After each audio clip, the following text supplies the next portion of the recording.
your place or mine? My place, Admiral Corbett, and you're going to drop me off. And try not to run us into the ocean, please. Now, surely you jest. I only had but one drink. Well, you're not driving like that.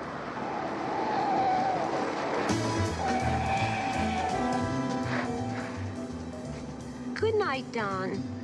Kid?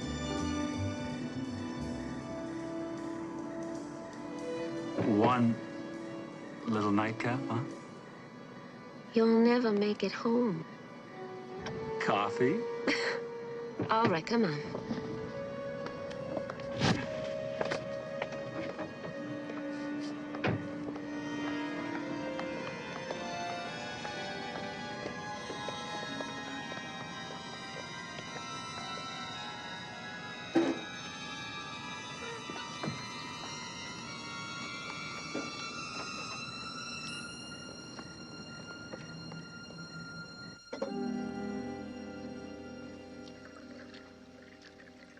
Don?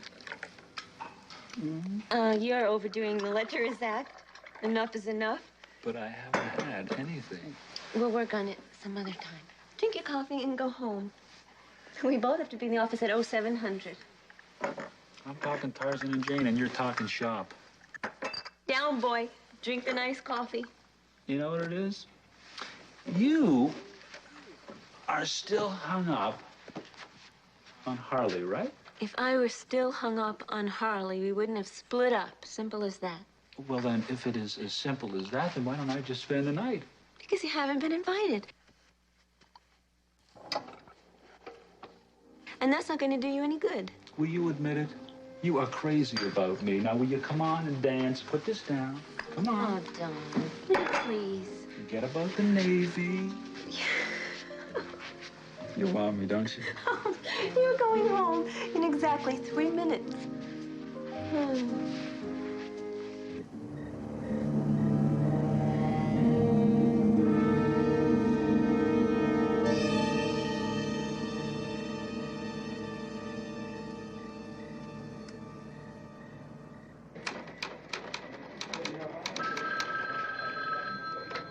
Security, Lieutenant Brownell. Take it easy. We'll be right there. Harris, let's go.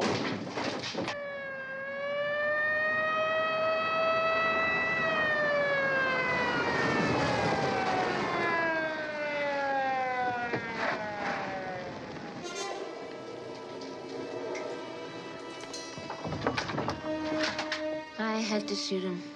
I didn't have a choice.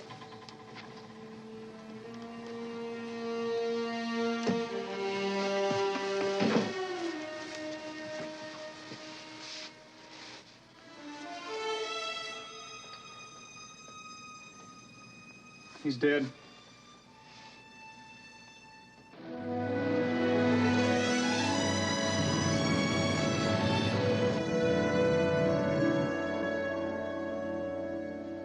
Mac, you look beautiful. Not bad for an old sea dog. Yes, especially for one who's never been to sea. A little tight in the seat there, Commissioner. Commander Mildred, he's been on active duty since this morning. Oh, yeah, well, if the United States can take it for 2 weeks, I suppose I can. I'll get it. That woman has no patriotism. None at all. None. Besides, it's not that tight in the seat. Hi. John Paul Jones will be ready any minute. You want some coffee? Thanks, Mildred, but I don't think we have time. Ta-da! What do you think, Charlie? You look terrific, sir. Thank you. Hope you're not just saying that, Sergeant. Well, Sally, this is it. I'm gonna miss you. Yeah, it's a rough war. You won't see him till tonight. It's the idea of it, Mildred. It's a whole strange new world. I know, 30 minutes away. He does it 2 weeks out of every year. This is active duty, a naval base. All right.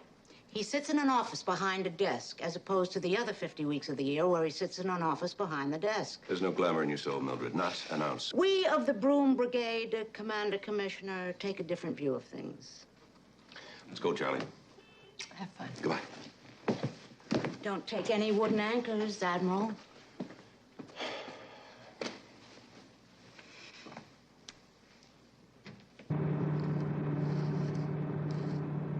I hate to think how this stuff's gonna pile up while I'm gone. Well, why don't you do some moonlighting, sir? Drop by the office a couple of times a week. I can't be a police commissioner and a naval officer at the same time. It's against the law. Well, then I guess it'll have to stay piled up till you get back. On the other hand, I don't see why we couldn't meet a couple times, have lunch. No law against old friends having a friendly chat. Very good, sir.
Commander McMillan, reporting in.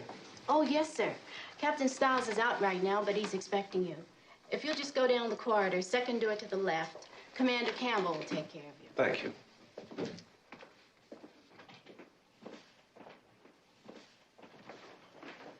Commander McMillan. Yes. I'm Petty Officer Bell. I'm going to be assisting you for the next 2 weeks. Good morning. May I take your bags? Yes, thank you. How do you like your coffee, sir? Well, hot, strong, cream, sugar. Okay, fine. Commander Campbell. My name's McMillan.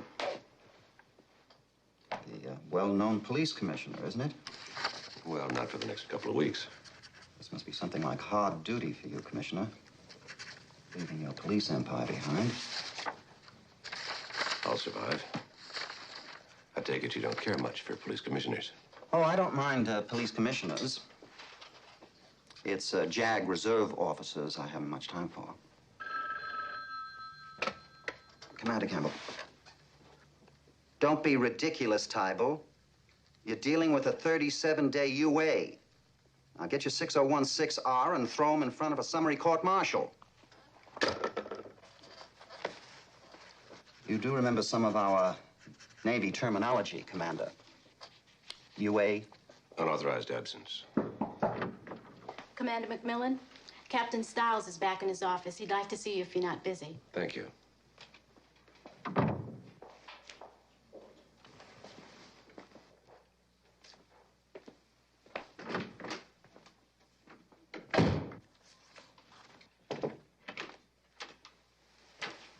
Captain. Mac, damn good to see you. Has it been a whole year? I was thinking the same thing, Captain. It's good to see you. Sit down. Thank you. How are things on the outside? Well, there are more good guys than there are bad guys. We're hanging in there. Well, the same here. We get busy, we get quiet in waves. I guess it's probably tied into a full moon. Mac, these little tours of duty must be kind of dull. How would you like something challenging this time? Well, I'd love it. I don't get much legal practice these days. That's the spirit. I want you to handle defense counsel, second-degree murder. You're not serious. The defendant's name is Catherine Boone. She's a lieutenant. You are serious. According to the lady, a lieutenant named Donald Corbett tried to rape her. Lieutenant Boone took exception to his attitude, pulled a gun and shot him. I need you. Well, sir, I don't mean to question your judgment, but I haven't been in front of a jury for 12 years. Mac, I haven't got anybody else. There's not one JAG officer available? Got a half a dozen bright young fellas. Several of them knew the deceased. A couple of them are too green to handle a murder. What choice do I have there, Mac? Sir, the question is, would I be any better? You've been out of action for some time, but you've got something substantial to fall back on. I know. My housekeeper mentioned it just this morning. I'm not pretending you're the best man for the job. Just so happens you're the best man I've got. Captain, excuse me. I've turned over that Article 32 on Vincent to Moore. He's going to need some help. Oh, I'll talk to him after lunch. Have you two met? We certainly have. Captain, you mentioned a shortage of experienced officers. It seems to me that Commander Campbell will be more than qualified. Oh, he is more than qualified, but he's playing the other side of the fence. Trial counsel. Campbell's the government. You're the defense. Commander? You have your work cut out for you, Mac. He's one of our best. Oh, incidentally, I told Lieutenant Boone you'd be stopping by this afternoon. You'd better go over this in the meantime. Thank you, sir.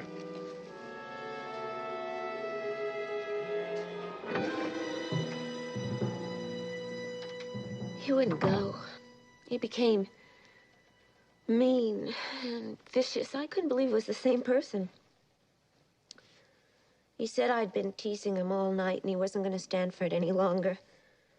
Said he was going to take what he wanted. He started hitting me and tearing at my clothes.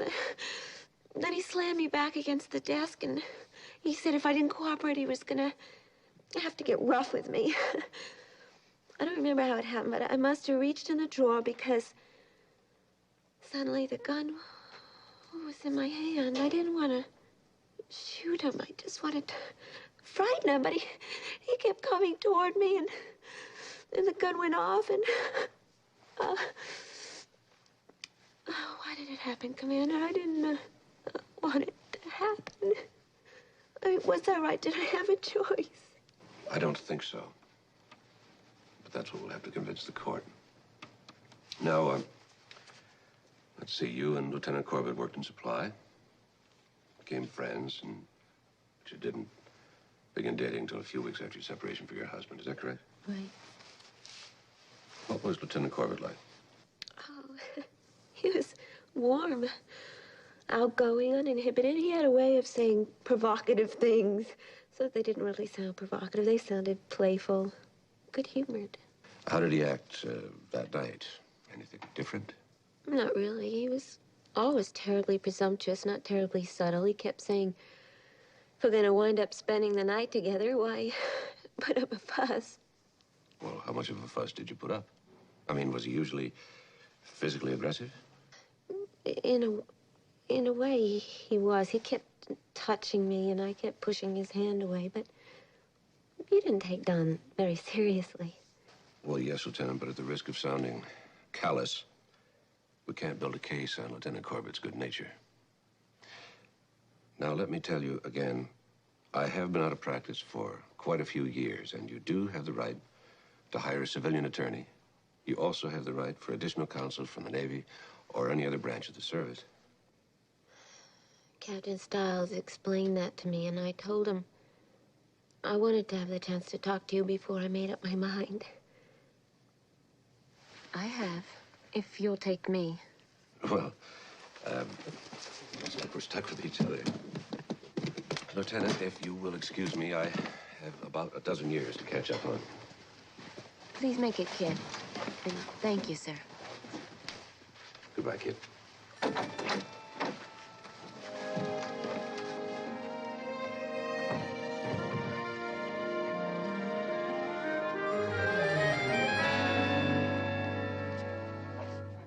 I can tell you. I'm apprehensive, rusty. Contrary to what people think, self-defense is not a license to kill. The law says that any potential victim must use reasonable force under the circumstances. That means that I'm going to have to prove that if she didn't kill him, she definitely would have been raped. That's going to be quite a fight. And my opponent, Mr. Campbell, is pretty sharp. Well, I think it's fabulous. The whole thing, it's absolutely fabulous. It's the opportunity of a lifetime. Really? Mac, you're going to be a lawyer again. A practicing lawyer. How many nights did you toss and turn wondering whether you made the right decision in giving up law and becoming a police commissioner? Once, when I had a ptomaine attack after the policeman's ball. The purity of the law. You're going to be the happiest man on earth. I like being a police commissioner. Mac, you're going to be another Clarence Darrow. They're going to be flocking to you. You're going to be turning them away at the door. Sally, I stand a good chance of losing this case. Right now, I'd say the odds are 20-80. Oh, that's ridiculous. You're going to win on your closing speech alone, you know. I can see it all now. Another Emile Zola. Well, I better get back and start writing it. Why, aren't you coming home tonight? No way. I've got homework till dawn. How am I going to go to sleep without those cold feet on my back? Maybe Mildred could help you out. Great. Oh, tomorrow morning I want you to contact Sergeant Enright and show him his list of people. Jack Porter and Gina Davis. Who are they? Potential defense witnesses. Jack Porter in particular. Huh, he works with Naval Services, too. But he doesn't have a rank. He's a civilian. Gina Davis is his girlfriend. The four of them were together the night of the murder. And now they've disappeared? Well, they're away on a camping trip for 3 weeks. I don't know where. Just give that to Enright. He'll know what to do. All right. You ready? Mm-hmm.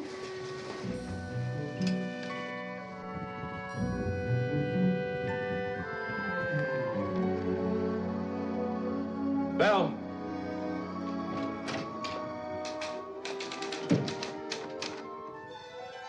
Thank you. Is that strong enough, sir? At this stage, turpentine wouldn't be strong enough. You don't need coffee, sir. You need some sleep. What I need is an insight on Lieutenant Donald Corbett. How does the all-American boy end up trying to rape somebody? I'd like to talk to you, Commander. So you need me, sir. I'll be outside. Well, you've got quite a mess on your hands. Why go through with it? What's on your mind? Well, let's face it, Commander. You've got a weak case. The lady invited seduction. So where's the self-defense? That's propaganda. You talking about a plea bargain? No. The defense looks for the deal. All I try to do is sell it to the convening authority. But if you wanted your murder charge knocked down to manslaughter, I might be willing to cooperate. All you have to do is plead guilty. That's all? Lady gets 5 years and a dismissal. And you're off the hook. The lady gets 5 years in prison and gets booted out of the Navy. I get to keep my pride, and you get your case on a nice silver platter. You're generous to a fault. I'm dealing from strength. You're dealing from an excess of self-esteem, Commander. I'll talk to the lady. It's her decision. But if she takes my advice, the answer is no. Suit yourself, Commander.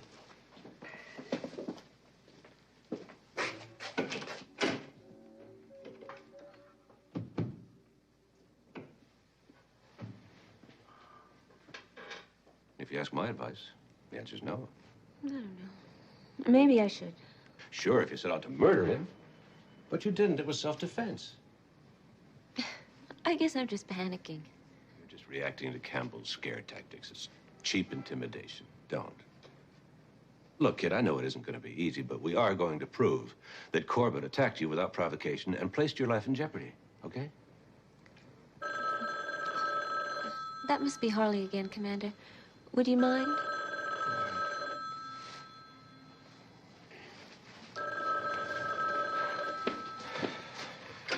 Hello? Oh, yes, Commander. This is Stuart McMillan, Kids Defense Counsel. Well, I'm afraid she's busy right now. Yes, of course, I'll tell her. Goodbye. I wish you'd talk to him, kid. I mean, separation or not, he's your husband. And he's concerned. I can't talk to him or see him right now. I feel so clumsy about everything. I'll be at my office if you need me. Commander? Yes? Yes? Thanks for everything. Bye, kid.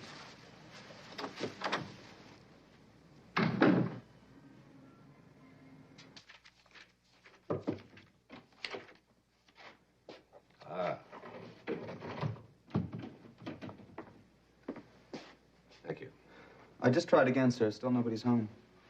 That's a hot one. I go to court in a couple of hours. My wife's missing, not to mention my housekeeper. Maybe they just went out shopping, something like that. Mrs. McMillan, for one, does not rise with the dawn bell.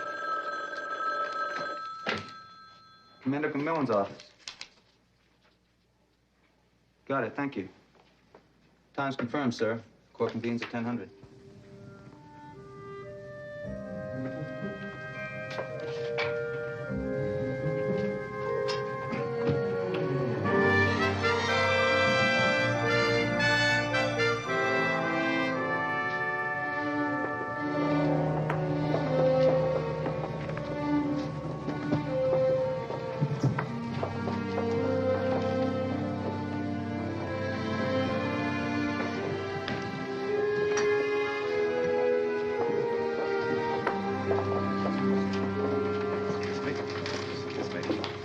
Excuse me, Commissioner. Hi. Took the day off. I wouldn't miss this for the world, sir. Charlie, what did you find out about Jack Porter? Who? Porter? Jack Porter. Don't you remember you were supposed to help locate Jack Porter and his girlfriend, Gina Davis, for this trial? Sir, this is the first I've even heard about it. Sally didn't contact you at all? No, sir. Oh, no. That's what happened to them. Sally and Mildred.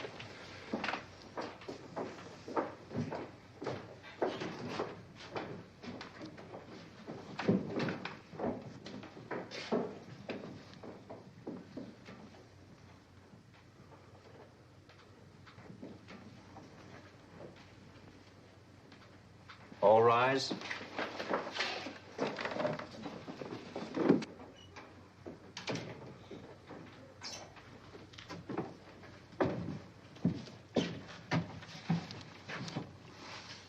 The court will now come to order. This court will now come to order. All right, Kettle, now what's this all about? Well, the accused ran a stop sign, north end of Tompkins Bridge, Your Honor. Mrs. Sally McMillan. How do you plead? Not guilty, Your Honor. Give him the $2, sweetie. Who's she? She is the eyewitness to the supposed perpetration, Your Honor. What? She was in the car, Your Honor. Oh. If I may be permitted my opening statement at this time, Your Honor.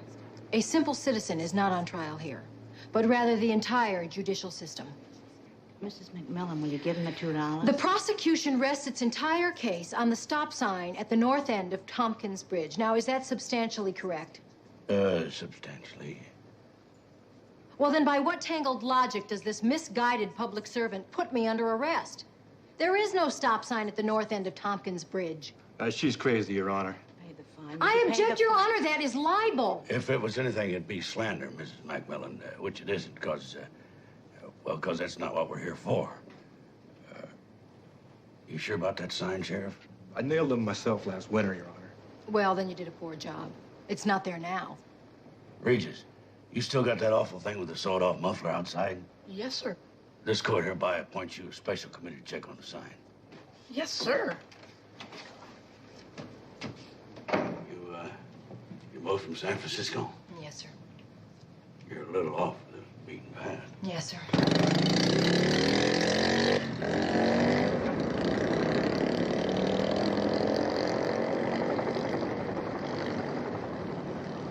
Vacationing? No, Your Honor, actually, we're looking for someone. Maybe you might be able to help us. It's a Mr. Jack Porter. He's, traveling with a friend, Your Honor, if you know what I mean. Gina Davis. I thought they were married. You know them? Maybe you could help us find them. It's really important. Well, sure. I mean, he was riding with the grocery store. I believe that's his Jeep out there. As a matter of fact, they're coming in right now. Your Honor, do you think I could talk with him for a moment? I suppose so. Mr. Porter? Jack Porter? Yeah. Do you think I could talk with you for a moment? Okay. Hi, my name is Sally McMillan. I've been looking all over for you two. Do you know about Don Corbett? Corbett, yeah. What about him? He's dead.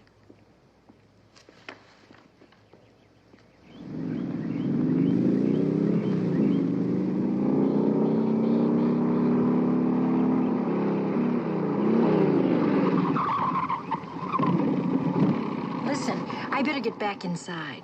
All right, we'll leave for San Francisco in the morning. Tell your husband we'll be happy to cooperate. I know he'll appreciate it. Thank you. And thank you, Your Honor. All right, special committee, what do you find out? Like the lady said, Your Honor, the sheriff should have used bigger nails. Who'd you get that? I found it down by the riverbank, Sheriff. It, looks like it fell off the post at the end of the bridge. I'll take that. Case dismissed. Let's get out of here before we end up on the rock pile.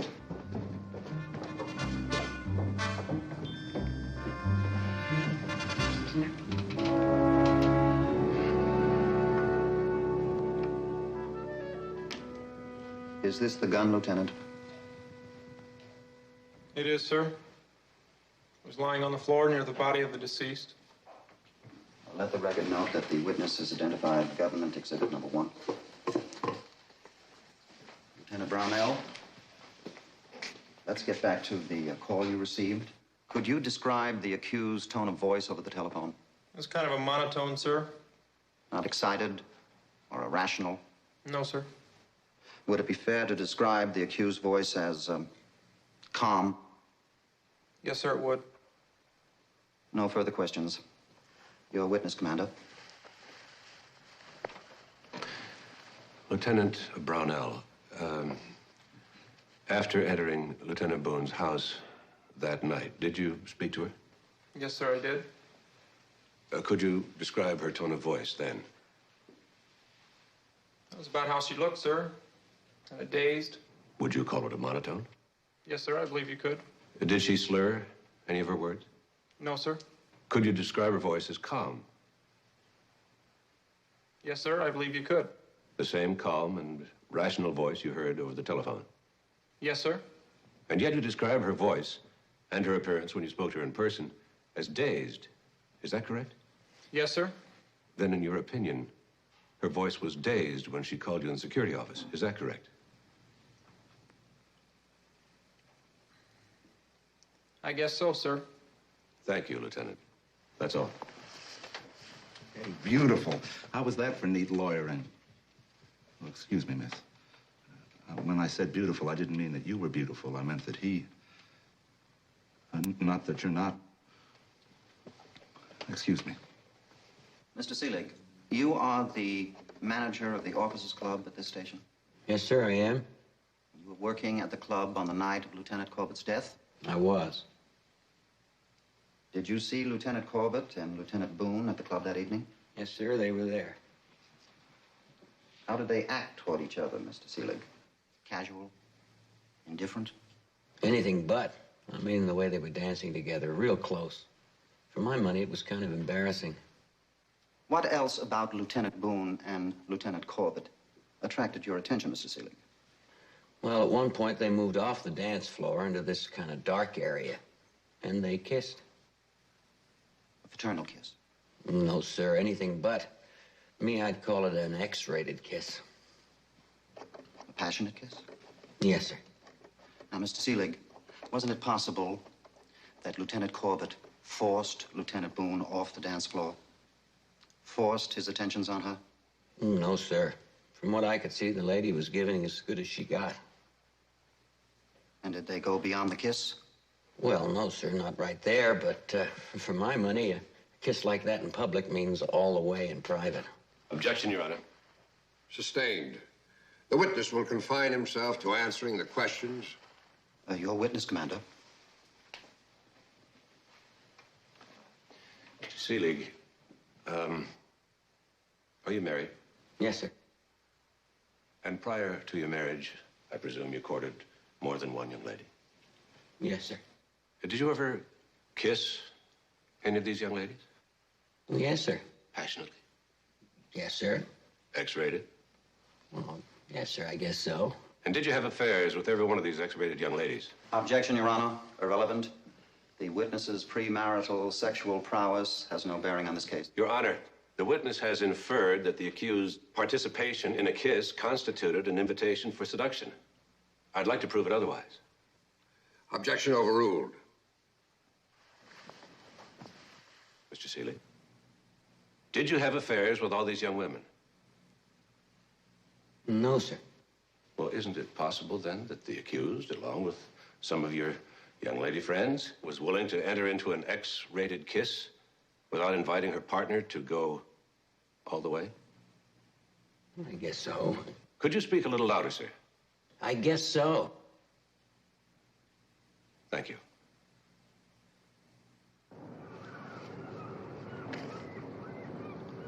You're not eating your sandwich, sir. Yeah.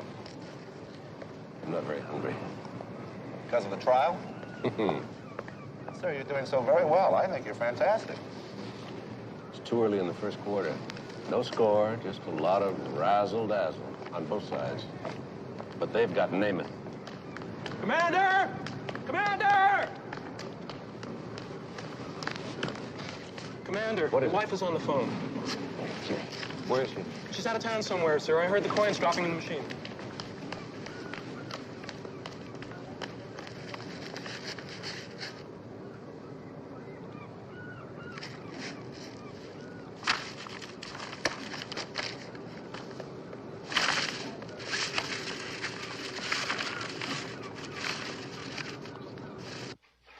Sally, where are you? Mac, I've got the most terrific news for you. Is Mildred with you? Of course. Are you all right? We're fine. I told you to send Enright out to look for Porter. That's the good news. We found Jack Porter and Gina Davis. They said they're going to head back down there tomorrow. Ah. And the bad news? Bad news? The bad news. Well, I mean, if you could call a transmission bad news. How bad? Oh, not really that bad. The station manager says he ought to be able to have it fixed up good as new. And not really that much either. How much? $275. How long? Well, he says it shouldn't take more than a couple of days. Where are you? Well, we decided to take the back road. We're in the cutest little town about an hour north of San Francisco. The only trouble is that the bus doesn't leave out of here till tomorrow morning. All right, give me the details. I'll see if I can find somebody to pick you up. Captain Emerson, you had dinner at the officers' club on the night of Lieutenant Corbett's death. Is that correct? It is? Lieutenant Boone and the deceased, Lieutenant Corbett, were at a nearby table with another couple. Is that correct? It is.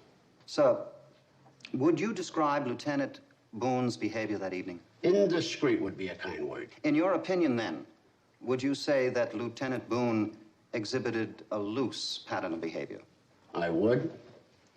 Her conduct was unbecoming a naval officer. Thank you, Captain. No further questions. Captain Emerson, you condemned Lieutenant Boone's behavior that night, yet you failed to mention Lieutenant Corbett. Now, doesn't it still take two to tango? A man responds to a woman's signals, Commander. You mean it couldn't be the other way around? A naval officer would not behave that way in public unless he was incited, Commander. Sir, Lieutenant Boone is a Navy officer. But she's a woman.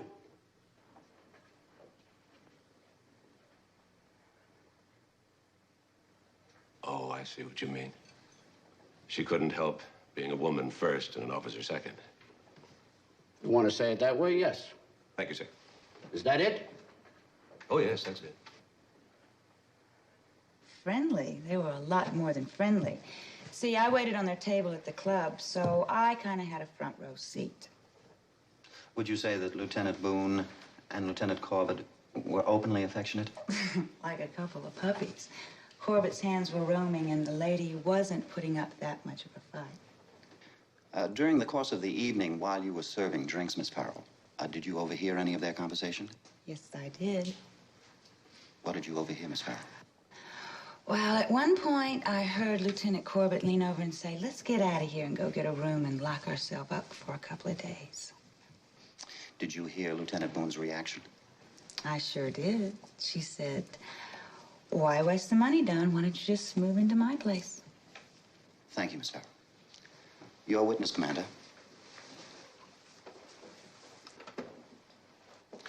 Miss Farrell, have you ever been propositioned? Once or twice. Outrageously? Well, I'm not quite sure what kind of proposition you're talking about.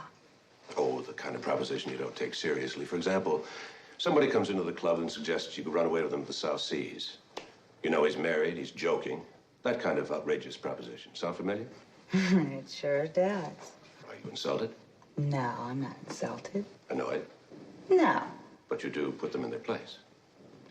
Oh, it's not a question of putting them in their place. I mean, not if they're not serious to begin with. So you go along with the joke. Someone says, hey, Terry, let's run away to a South Sea island. You answer, sure, when do we leave? Sound familiar? It sure does. Friendly sarcasm. Yeah.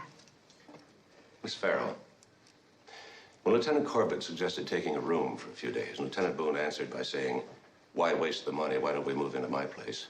Wasn't she, in fact, responding with friendly sarcasm to an outrageous proposition? Well, that was different. She... Thank you, Miss Farrell. No more questions.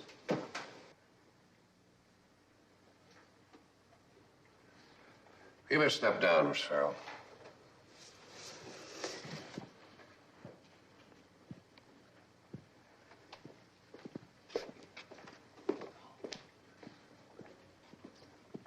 The hour is late. We'll recess until tomorrow. All rise.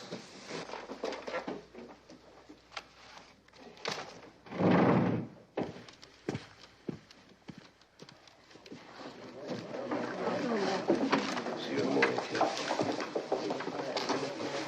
I saw the last few minutes, sir. You were really good. I think you got him worried.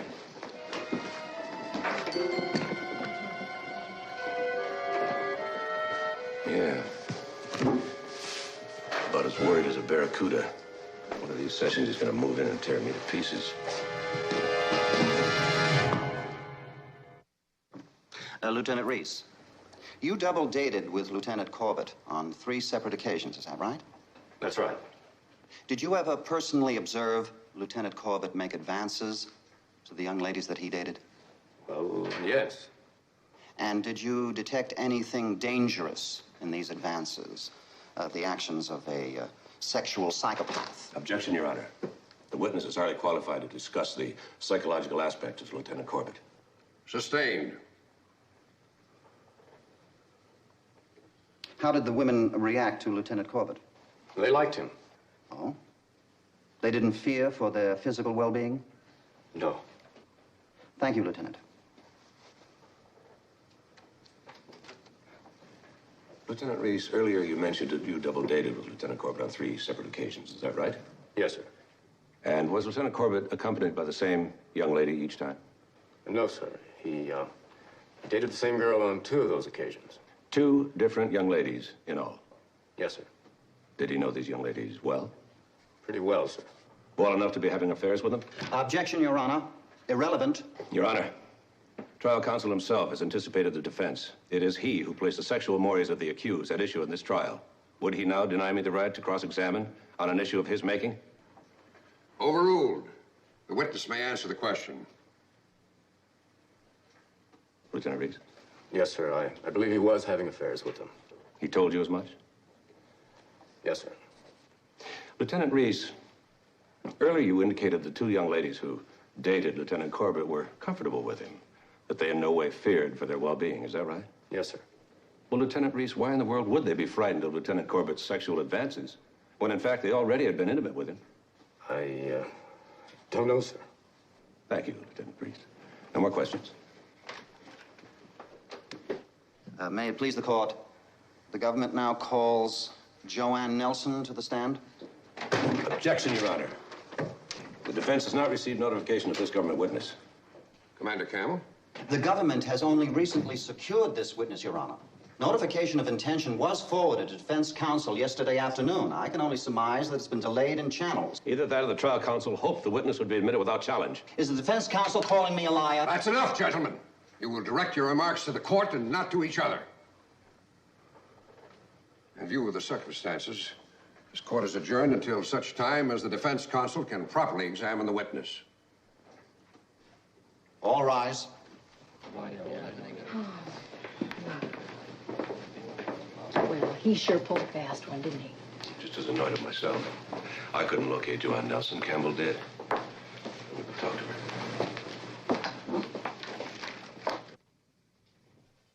met Don. I liked him very much. We didn't get to know each other too well, just a few months, but I had the feeling that we had a relationship and that it might develop into something even stronger. But now he's dead. I still can't believe it. Miss Nelson, has Commander Campbell instructed you at all? He instructed me. I'm not sure what you mean. Well, I mean, has he discussed particular questions and possible responses from you as a witness? Except for a few moments this morning. The only contact I've had with Commander Campbell has been by telephone, when he located me back east and asked me to return for the trial.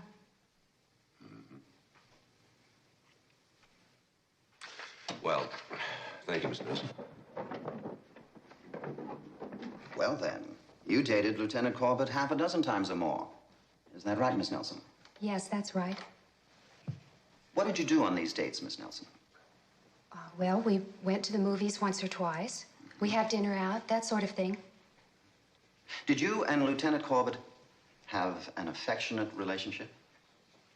Well, I suppose we were normally affectionate for the amount of time we knew each other. Held hands? Yes. Kissed? Yes. Embraced, caressed each other from time to time? Yes. Was Lieutenant Corbett an aggressive companion, Miss Nelson? Well, yes, but not in a serious way. Could you explain that? Well, Don, Lieutenant Corbett, was the sort of person who was familiar with people right from the start. I suppose the things he said and did might have been a little, well, unsettling coming from somebody else, but coming from Don, you accepted them. And Lieutenant Corbett, being Lieutenant Corbett, I suppose he made more than one proposition the very first night you met. Yes, sir, he did. Did you accept them, Miss Nelson? No. You didn't encourage him at all? No. Didn't you and Lieutenant Corbett have an affair, Miss Nelson? No, we did not. Why not?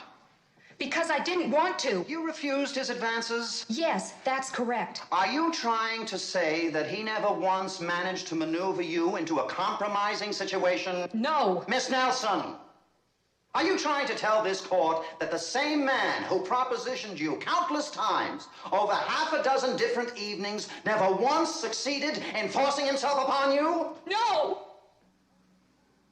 Well, thank you, Miss Nelson. Your witness, Commander.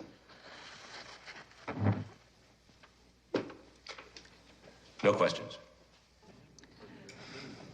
We didn't do too well on that one, did we? Well, he can't even cross-examine her without making it worse. Your Honor, the government rests. Very well. I think that does it for today. Court stands in recess until 0800 tomorrow morning.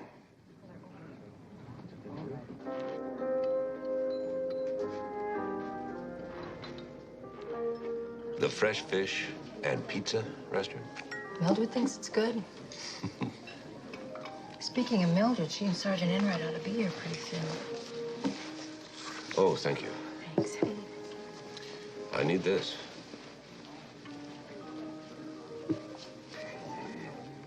You look so down. I took a beating today. I know. Joanne Nelson. Campbell used her like a booby trap. I saw it coming. Oh, well, that was today. Tomorrow you start your defense. You're gonna run over him like a tank. Some tank. How do I prove self-defense? I seem to recall something about reasonable doubt. They're the ones that have to prove murder. Thank you, loyal cheering section. I really must go. I'll grab a couple of sandwiches on the way. Mac.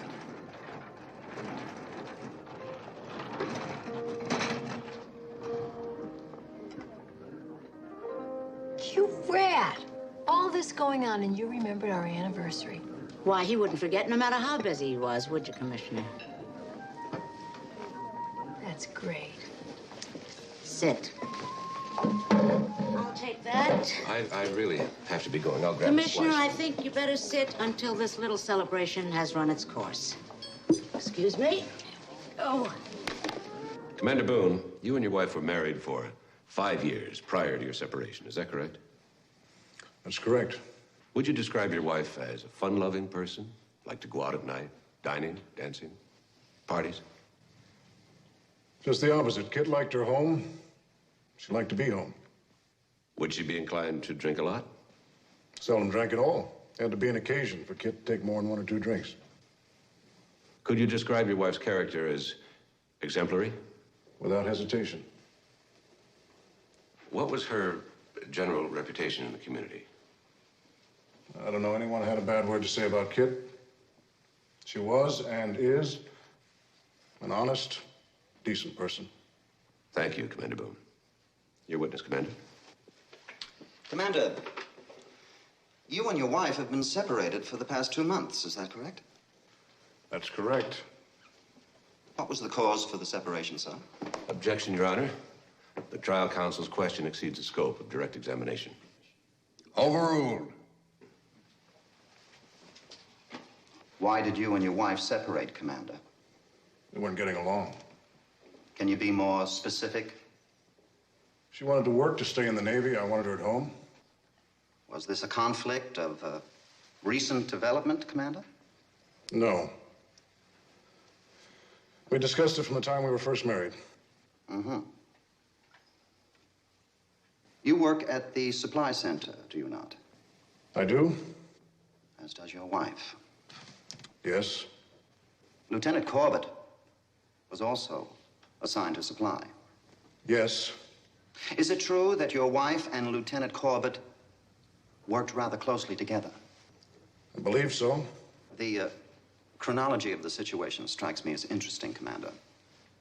For something like 5 years, you and your wife stay together, despite a conflict of interests over whether she should or should not resign from the Navy.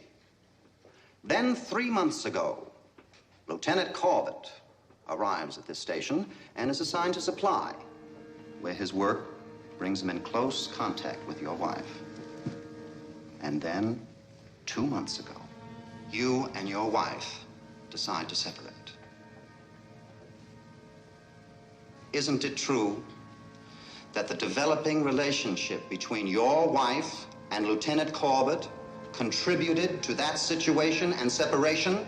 That is a lie. Is it not true, Commander Boone, that your wife had already made a romantic relationship with Lieutenant Corbett weeks before she killed him?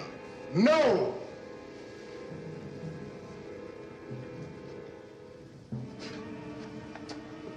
No further questions.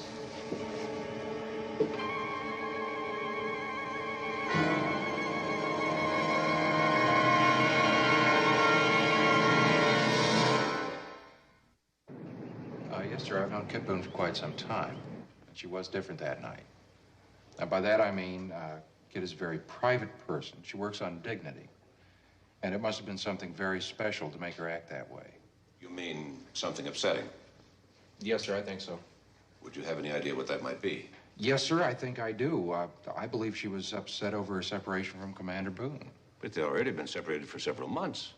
Why would she pick this particular evening to be upset? Well, I think it just finally caught up to her. Those were very rough months on Kit. After leaving the officers' club that evening, Lieutenant Boone and Lieutenant Corbett accompanied you and Miss Davis to your home. Is that correct? Yes. What was her behavior at your home? Was she equally outgoing? No, by the time we got to my place, she was fairly quiet. Was she intoxicated? No, sir. What was her attitude toward Lieutenant Corbett by then? She was cool, on top of the situation. She was back to being Kit. And how long did they stay at your home, Mr. Porter? Well, let's see. They went for a dip while I packed. All in all, they were at my place about an hour. Thank you, Mr. Porter. No more questions. Your witness, Commander. Mr. Porter, you and Miss Davis aren't married. No. Nonetheless, Miss Davis shares your residence with you, does she not?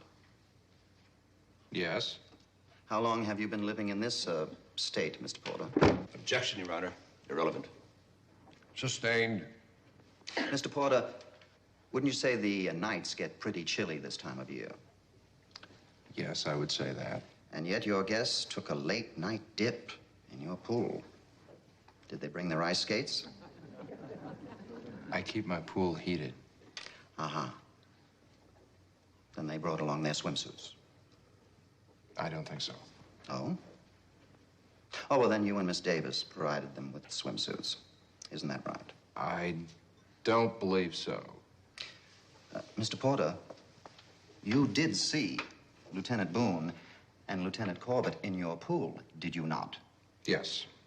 And they were properly attired, were they not? I don't remember. You don't remember? No. You don't remember if their clothes were soaking wet when they left your house, Mr. Porter? No. In actual fact, they were swimming in the nude, weren't they, Mr. Porter? I don't know. In actual fact, the accused thought no more of swimming in the nude with Lieutenant Corbett than she did of spending the night with him in her own home. Objection. Overruled.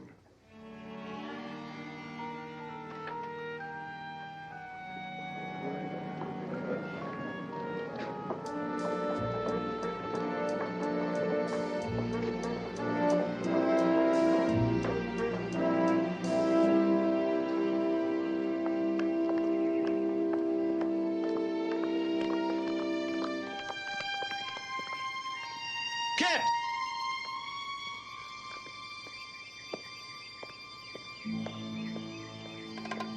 Kit. Excuse us.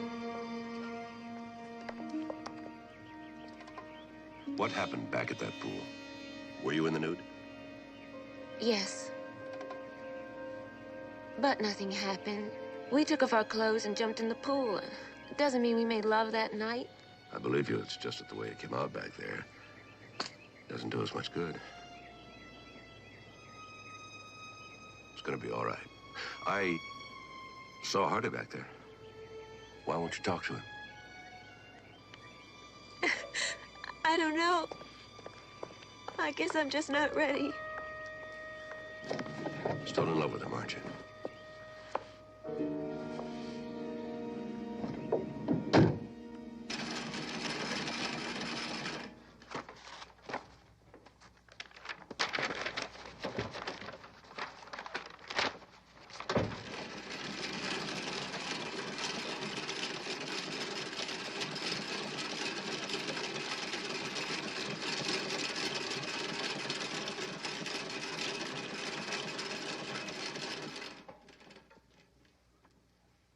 Am I in your way? Boy, this is better than a porno movie.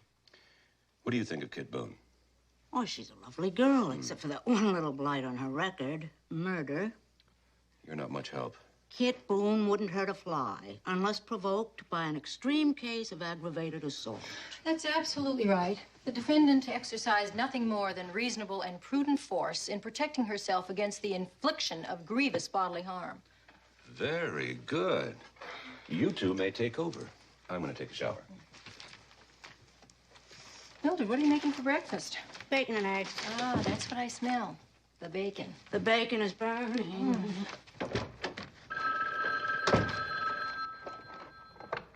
Hello? No, I'm sorry, I can't come to the phone. He just got in the shower. Maybe I can help you. What? Hold on a second. Okay.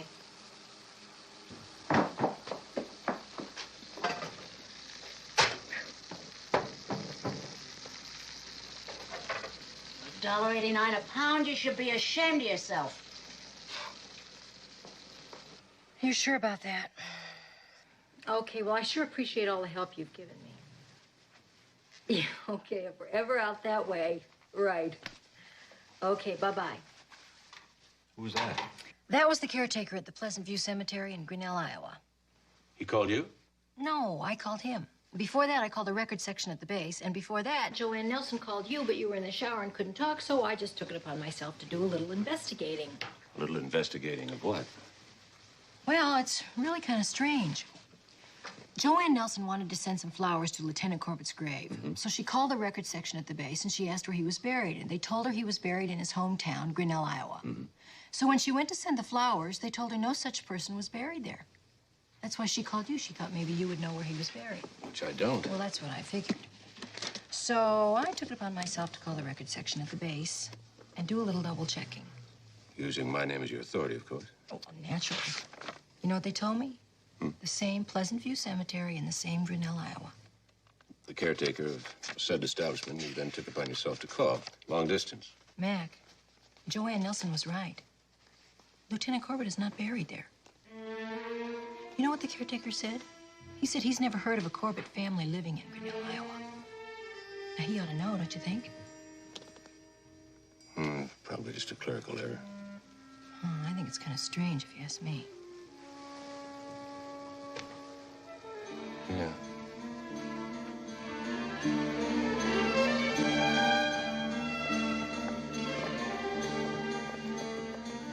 Sorry, Commander.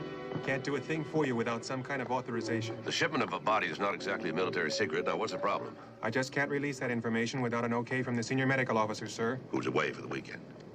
Sorry, sir. I don't know if he's a fanatic for regulations or he's hiding something. It doesn't matter because I've got it. What? I've got the information you were looking for. Huh? Lieutenant Corbett's body was shipped to a federal cemetery in Langston, sir. Well, I just peeked at a few clipboards, that's all. Pretty sneaky.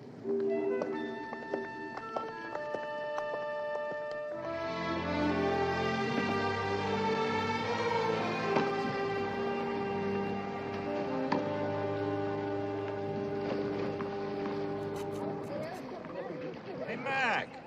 Sally. What's up, Mac? I don't know how I got involved in all this, sir, but I seem to be looking for a body. Do you happen to know where Lieutenant Corbett is buried? Some small town in Iowa, isn't it? According to his records, yes, sir.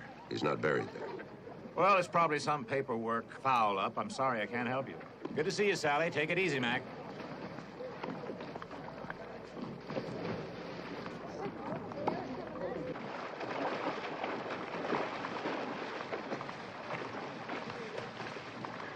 Fine officer. Lousy liar. He didn't even ask you why you were looking for Lieutenant Corbett's grave. He's covering up something. So is everybody else. Corbett was stationed in San Diego before he was stationed here. Let's go down to San Diego. Okay.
Oh, shoot. Excuse me.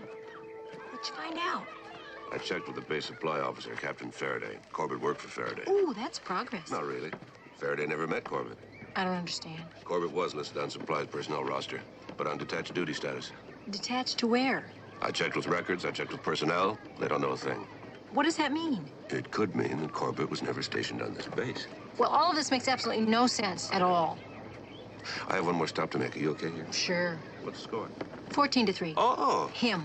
Oh. Ready?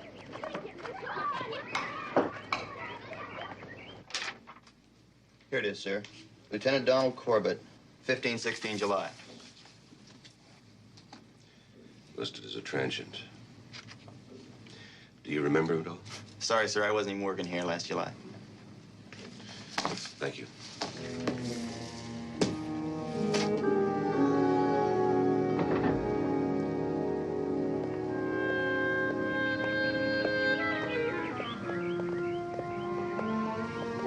Sir?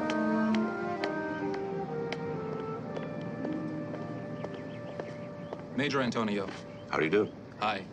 I knew Corbett back in Hawaii, and the last I heard, he was in San Francisco. Well, you might check up there. Don Corbett is dead. How did it happen? A shooting accident. How well did you know him? Pretty well. We roomed together. Who was he working for back in Hawaii? Major, it's important. I'm investigating his murder. Well, I don't suppose it matters much now. Corbett was with NIS, Naval Investigative Service.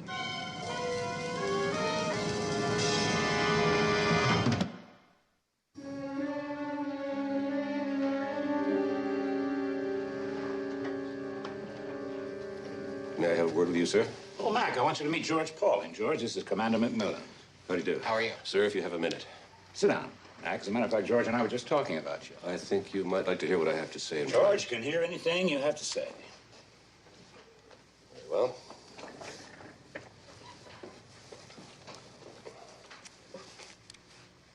I'd like to know why I've been kept in the dark about Lieutenant Corbett. Why didn't you tell me it was with the NIS? I know that you went down to San Diego, Commander. I didn't know you'd got that far. George is the head of the NIS here on the base, Mac. I don't know whether I'm a rabbit or a dog, but I want an explanation. Corbett was with the NIS, of course. We brought him down here to investigate a series of burglaries at the base over the past year. We put him in supply because someone there in supply was feeding the thieves with precise information. Bills of lading, warehousing locations, arrival dates, methods of shipment. How did my client come into this? Is she a suspect? One of several. Is that why Corbett was dating her? Mm-hmm. Then you think she was working with the thieves. Found out Corbett was with the NIS and murdered him.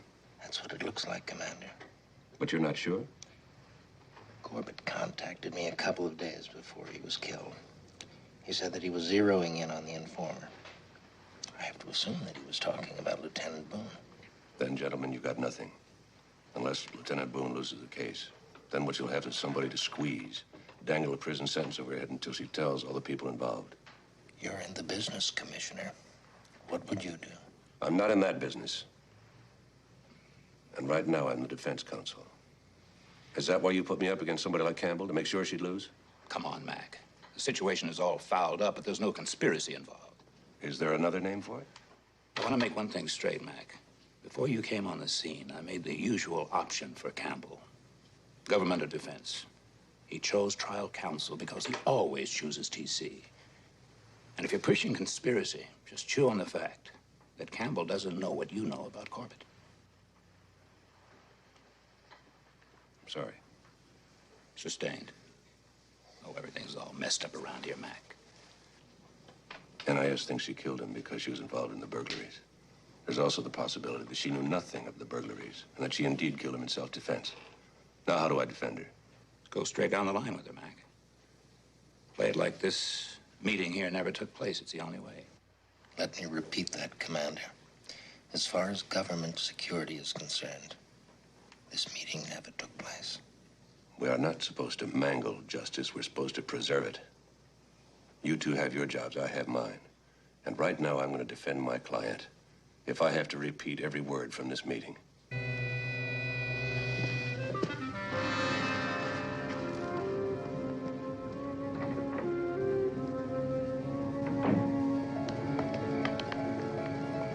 Commander McMillan? Yes? Sir, my name is Luis Nunez. I'm the bartender here. Yes? Sir, I've been to trial several times. And each time I thought I should talk to you. Go on. Well, I was here that night, sir. And I saw something at the trial that no one mentioned. Saw something? The night of the murder? Yes, sir. I saw Commander Boone here in the club. He and Lieutenant Boone were having a terrible argument. He was furious, shouting at her. But she didn't say anything. She was trying not to cry. And then the commander hit his wife, sir. Very hard across the face. Lieutenant Corbett came over and tried to be a gentleman, but he was drunk. So the commander just pushed him aside and left. Luis, would it be all right if I got back to you? Yes, sir. Thank you very much.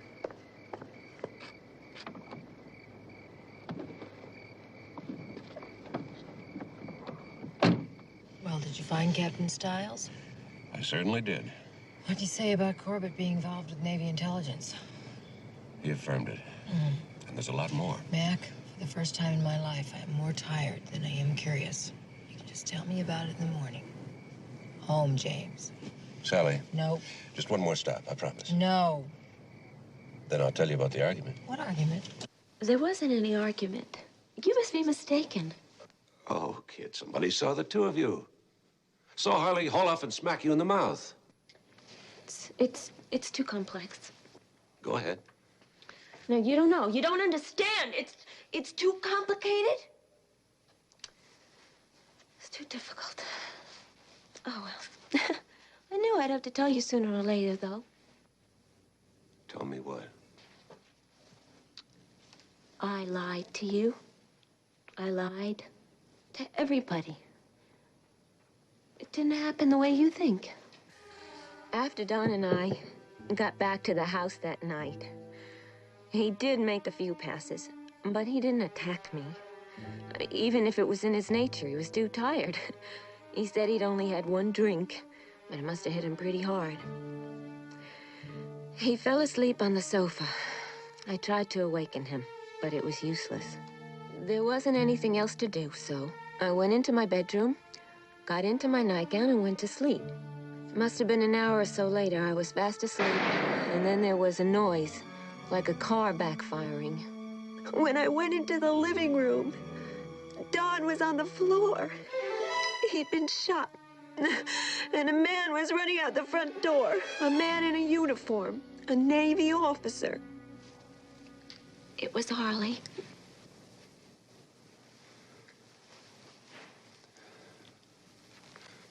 Why didn't you bring this out before? Remember you said I still loved him? Of course I do. I do.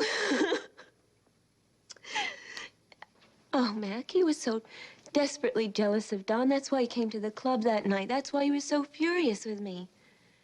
Don't you see, in a way, I am responsible for Don Corbett's death. That's why I wanted to protect Harley. He killed him for me. So you decide to take the blame. You take off your nightgown, you put on your uniform, tear it up a little bit, mess up this living room, put fingerprints on the gun.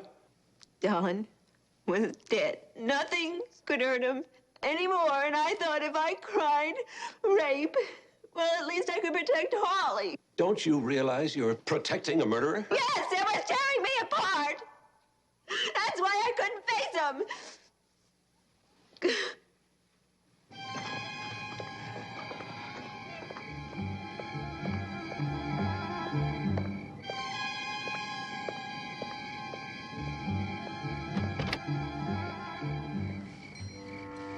Sally, I know how tired you are, but I've got to make one.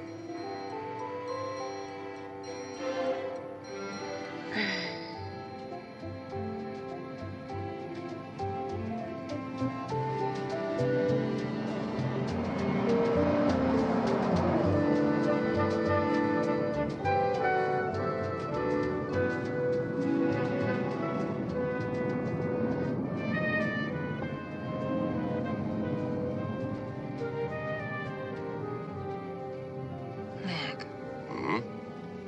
Why are we stopping?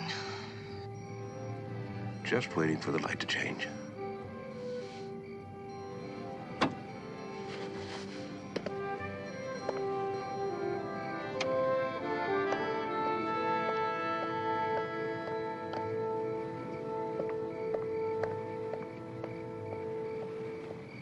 Saw Kit. Said all the wrong things. Acted about as stupidly as a jealous husband could act. Thank you. I slapped her. I'm less proud of that than anything that's ever happened between us. So, I don't blame her if she doesn't want to see me anymore, if that answers your question. Kit says there's a lot more to it than that. A lot more.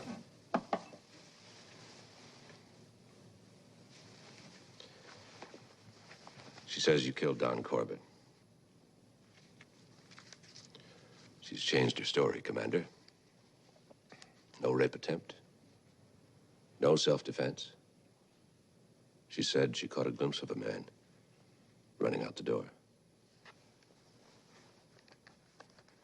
She says it was you. That is incredible. Why would she say something like that? I thought you might know. I don't know. The whole thing is an insane lie. Why would she say something like that? Why would she do that?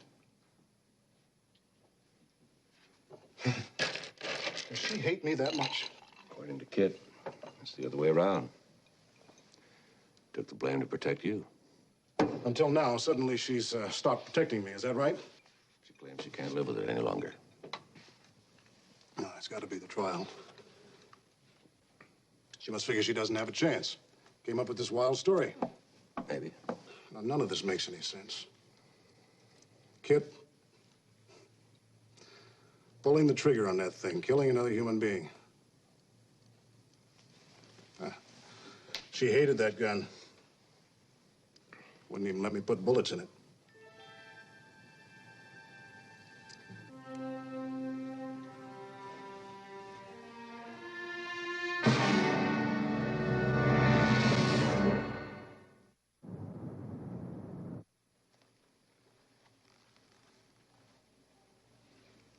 Hey. Oh, Mac, I've got to get some sleep. Sleep? You've been asleep for 10 hours. That all? What are you doing here? You're supposed to be at court. I worked out a continuance until tomorrow morning. So I want you to close those little eyes and get some rest. I'll be gone all day. Mildred will be gone all day, and the house will be nice and quiet. What's Mildred doing? She's out with Enright. They're doing a little job for me. What kind of job? Just checking gun shops, sporting goods stores. We're splitting San Francisco between us.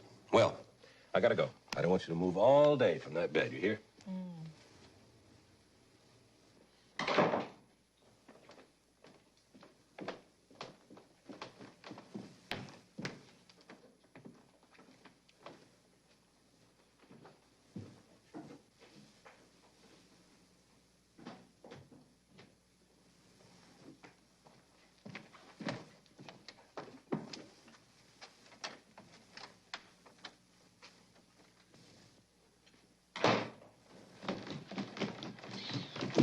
What kept you? Gun shops? What are we going to be looking for in gun shops? Bullets. Bullets? We've got a whole box of them in the dresser drawer. Not anymore. I ate the last one this morning.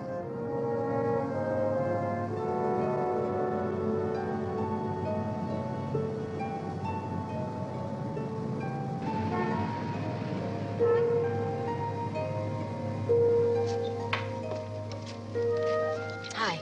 Any luck? Oh, no, sir. That's all bad. I was counting on you. Well, it's been an interesting day, but what was it all about? It's an idea I had. You see, Mildred, we're trying to find anybody who might have bought .35 caliber shells. And you couldn't find any with all the bullets they sell in this country? 35 calibers an odd size. Not very many guns use them. Lieutenant Corbett was killed with a .35 caliber. It's a French Dardanelle. Ariel, Sally, and Belgium. Well, the day wasn't a total loss. I saved $500 not buying everything I tried on. That basis, Sally had an even better day. Yeah, Dennison's must be great. They're twice as large as anybody else. I don't know. We didn't go to Dennison's. Oh. Did you cover Dennison's? I thought it was on your list. Not here. Not here either. See you back at the house. Have you got any money? Not a dime.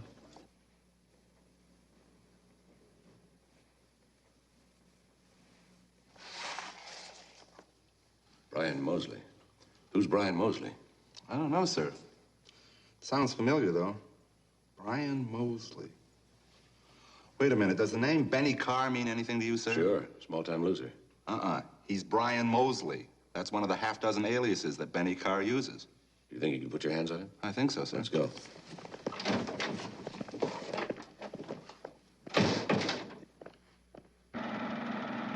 Hey, come on, come on. I don't know what you're talking about. I'm not just talking about a parole violation, Benny. You come on, Benny. One of those bullets killed somebody. Now, what are you trying to pull? I never used a piece of my life. If you didn't do it, then you better start talking. All right. I bought these .35 calibers. Some guy I never seen before gave me $50 to pick them up. So I made me an easy 50. That's all I know. You must be getting old, Benny. You don't even lie good. Come on, Benny. We're waiting. Vince Wagner. But I don't know what he used them for, I swear it. Vince Wagner. Isn't he in the grand theft business? The last I heard, sir. Yeah. I got a hunch he's pretty busy these days. What about it, Benny? How would I know? I told you. He's been knocking off the Navy at Treasure Island, isn't that right? Sure, you know all about it. Look at the look on his face. I bet you've been in on some of those jobs. Hey, give me a break, will you? Something for something. What do you say? Go on. Maybe I've been in on one job. I swear it. One job. Something for something, Benny. Wagner's going to pull off another one. Tonight.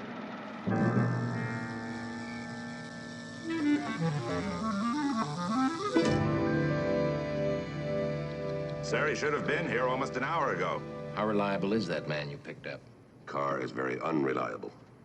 I just hope he was scared enough to tell the truth. It's cold enough to freeze meat in here. Mac.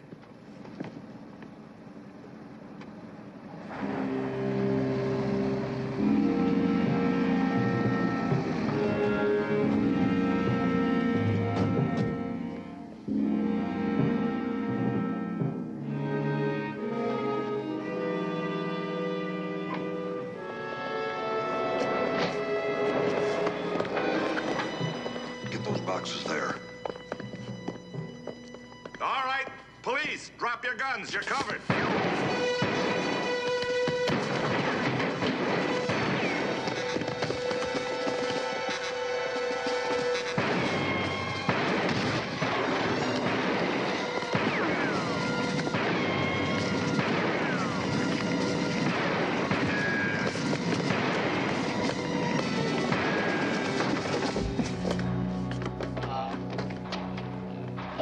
You're under arrest.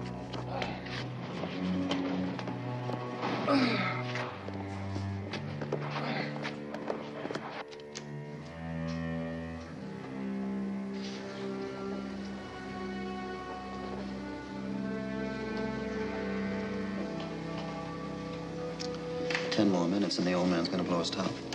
Think he's up to something? McMillan? I think he got smart. Took off for Alaska. Your Honor, I'm Sally McMillan, and my husband asked me to tell you that he'll be arriving shortly, and he regrets any inconvenience to the court. Would it be presumptuous to ask where Commander McMillan is right now? No, Your Honor, it wouldn't be presumptuous. It's just that it might be a little bit embarrassing. He's in the men's room putting on his uniform.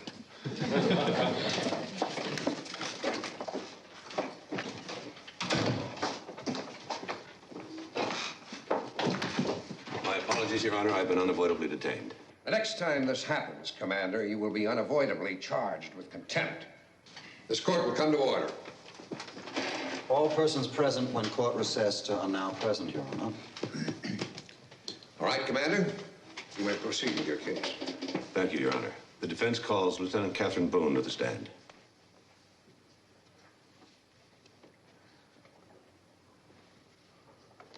You said I wasn't going to have to testify.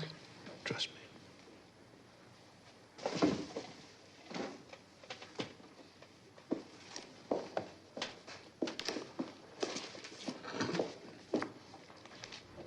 Do you swear that the evidence you shall give in the case now in hearing is the truth, the whole truth, and nothing but the truth, so help you God? I do. Please give your full name, rank, organization, and armed force. Lieutenant Catherine Boone, Naval Station, San Francisco, United States Navy. Are you the accused in this case? Yes, sir. Lieutenant Boone, is it true that you and Lieutenant Corbett were alone in your house the night he was shot? Yes, sir, that's true. And is it also true that he was quite drunk? Yes, sir. So drunk that he fell asleep on the sofa in your living room? Yes, sir. So drunk that he never threatened you, never attacked you? In fact, the need for self-defense never arose? Yes, sir, that's true. And isn't it also true that you did not shoot and you did not kill Lieutenant Corbett?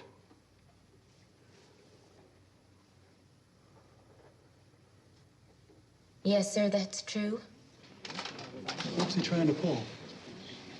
I don't know. I think I'll just let him hang himself. What was that all about? I don't know. But I'm sure Mac knows what he's doing. He does? Commander McMillan, are you aware that your new line serves to undercut the case you've put for the defense? Yes, Your Honor, I am. However, let me assure the court that this new line of questioning is dictated by newly found evidence and not due to the incompetence of the defense. Very well. Your witness, Commander. Now, let me see if I've got this straight, Lieutenant. You are now saying that Lieutenant Corbett did not attack you on the evening in question? Yes, sir. Did not attack you. Does that mean that he did not intimidate you in any way? Yes, sir. He did not. Did not threaten you? He did not. You had no fear for your physical well-being? None, sir. And you did not shoot Lieutenant Corbett?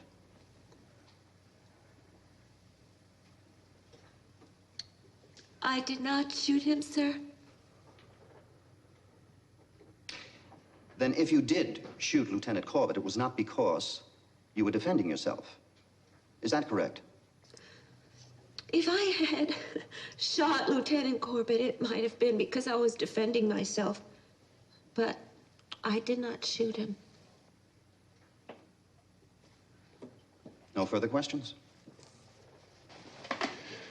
Recall Jack Porter to the stand. Yes, I've known Commander Boone for some time. Prior to his separation from the accused? Yes, I've been acquainted with both Commander Boone and his wife for some years. Mm-hmm. Mr. Porter, would you describe Commander Boone as a man with a jealous nature?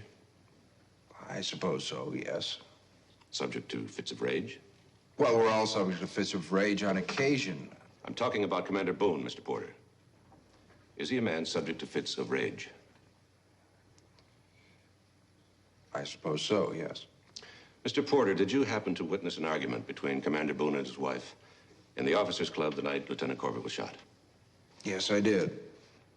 In fact, wasn't it a one-sided argument? A fit of rage on the part of Commander Boone? Yes, I suppose so. And isn't it true that this fit of rage was caused by Commander Boone's jealousy of Lieutenant Corbett? Yes. And isn't it true that Commander Boone climaxed his argument by slapping his wife across the face? Yes, that's true. And isn't it true that Lieutenant Corbett, arriving at the end of the argument, attempted to interfere on Lieutenant Boone's behalf and was roughly shoved aside by her husband? Yes, that's true. Mr. Porter, if I were to tell you that Lieutenant Boone did not shoot Lieutenant Corbett, that she indeed had been lying in order to protect somebody, who do you suppose that would be? I don't know. I'm not sure what you're getting at, Commander. I'm getting at the fact that someone other than Lieutenant Boone murdered Lieutenant Corbett. No accident, no self-defense, just murder. Who do you suppose that would be?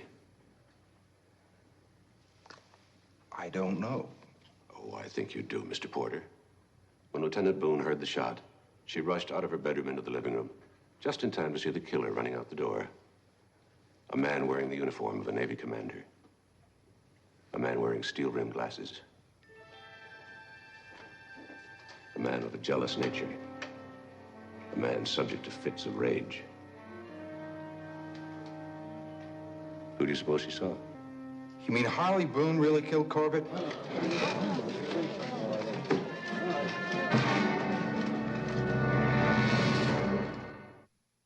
That will be quite enough. Let me admonish those attending this court as spectators. If there are any further outbursts, I will clear this room. Commander McMillan. Mr. Porter, when I asked you who you thought Lieutenant Boone was protecting, you mentioned a name. Would you repeat that name, please? I said Harley Boone. I also said that I could not believe that he killed Corbett. I can understand your incredulity, Mr. Porter. The fact is, Lieutenant Boone only thought she saw her husband because that's the way it looked to her. Actually, you killed him.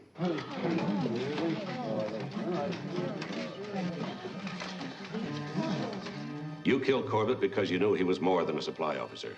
You knew he was an officer of the Naval Investigative Service, and you knew he was onto you. Onto the fact that you were supplying information to a ring of thieves who had been victimizing the Navy for over a year. For days, you've been waiting for the right opportunity to kill Corbett.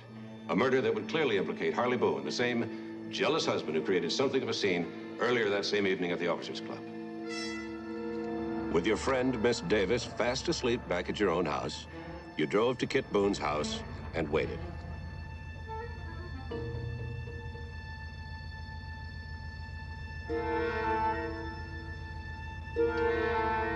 Soon enough, the lights went out.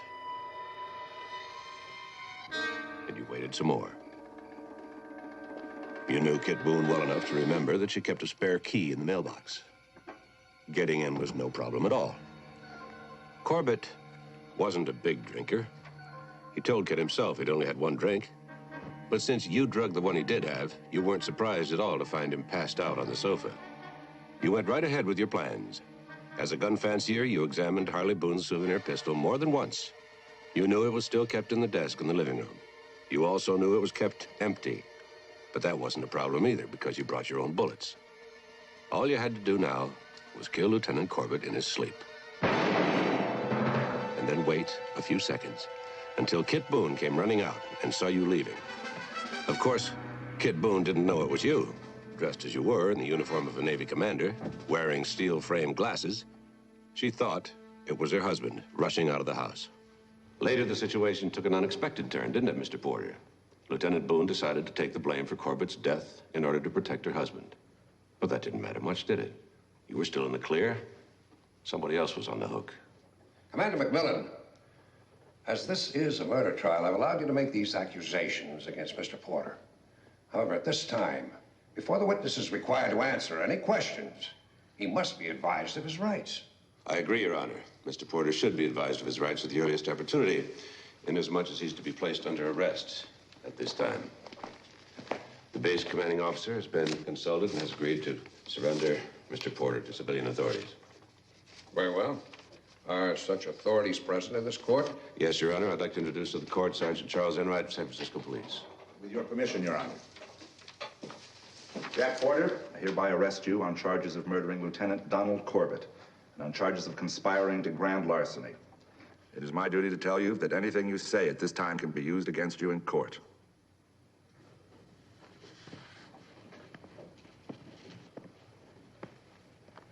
Under the circumstances, I'm going to grant a continuance until such time as new information concerning this trial has been properly evaluated. All rise.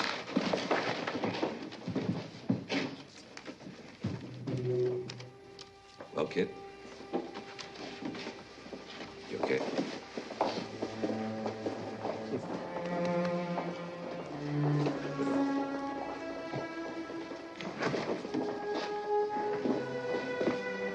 Commander Campbell, I could have stopped you, Commander. You were so irregular on this that a second-year law student could have shot you down. But you didn't. No. There seems to be some faint chance that your client is innocent. Commander, while you may be lacking enough ability, should the city of San Francisco ever find the need for an attorney, you're hired.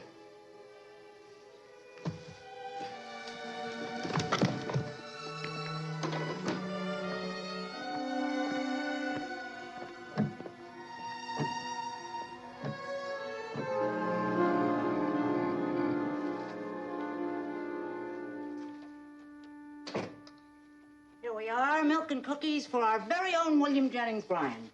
William Jennings Bryan lost the biggest case of his career. Well, maybe he can win on appeal. Oh, thank you. You know, Mac, what I've been thinking?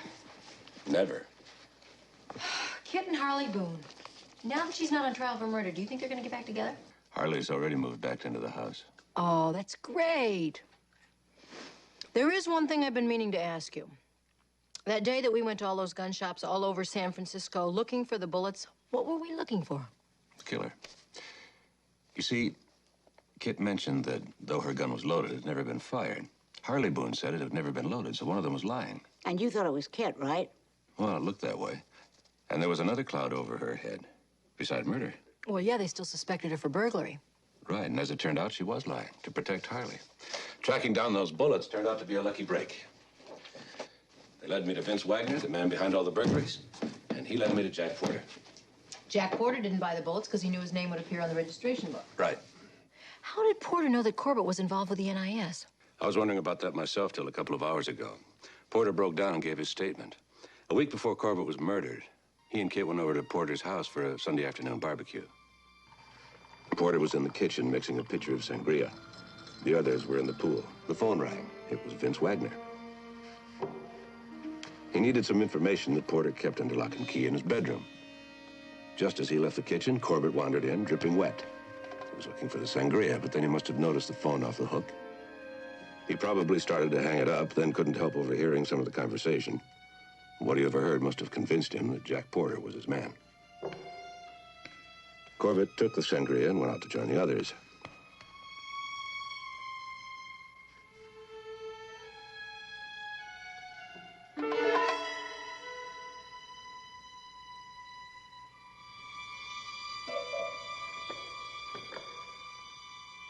When Porter came back in the kitchen, he spotted the tracks, figured out what had happened, realized that Corbett, the new supply officer, was something else. And that something else was the NIS. And that's why he was murdered. Exactly. You know, Kit Boone and Don Corbett. I know it started out because he wanted to keep an eye on Kit, but I think it was turning into something else, especially on Don's part. You have the unfailing ability to turn everything into a soap opera. I think he was falling for it, too. Are you still here, Mildred? Well, yeah, I haven't finished your milk and cookies yet. Why don't you finish them downstairs? What about you guys? Sally and I are going to spend a little time doing what most married couples do. Oh, we gonna watch television? Say goodnight, Mildred. Good night, Mildred. Good night, Mildred. Now. You know, I was looking in the TV guide, and there's this great movie on. Where is it? There it is. King Kong meets Mighty Joe Young. You don't want it.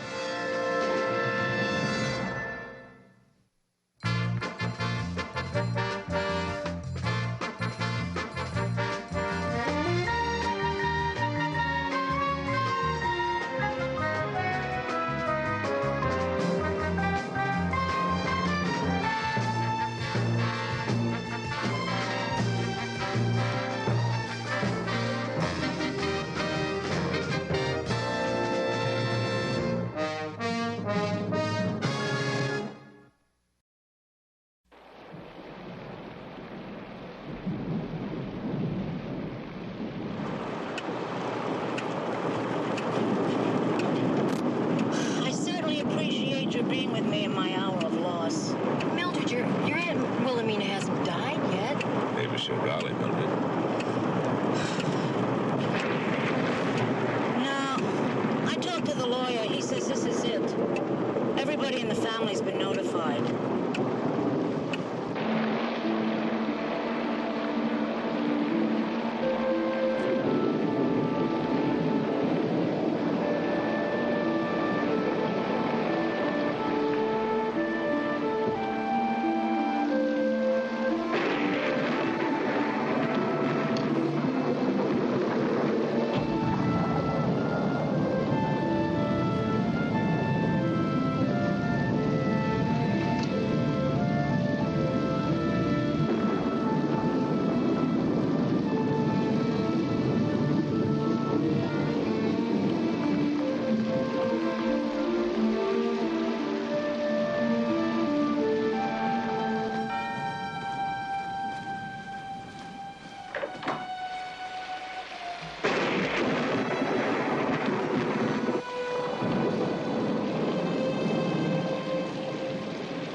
May I ask who's calling, sir?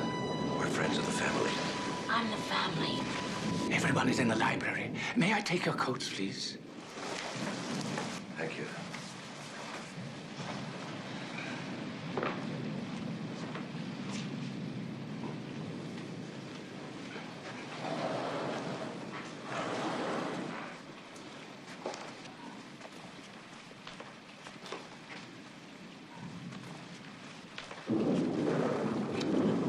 How's Wilhelmina? She doesn't look good. Sorry. You know the McMillans. How do you do? Nice to meet you. Is my sister here yet? No, she phoned from the bus depot. The rain's delayed her. She'll be here as soon as she can make it. Roger, aren't you going to introduce me? Oh, Sandy Adams, my secretary. My Aunt Mildred. How do you do? Hello. Mr. and Mrs. McMillan. It's a pleasure. Excuse me. Oh, Dr. Herpes, how is she? Oh, Wilhelmina would like to see all of you. Is it the end? Done all I can do. Where's Halstead? He's with her. Doctor, you've done all you could do. Yes, I've said that.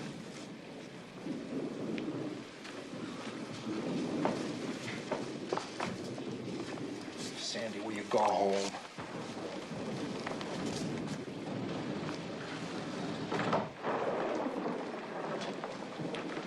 Willie?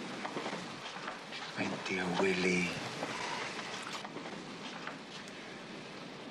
Mildred, dear Mildred. Don't cry, dear.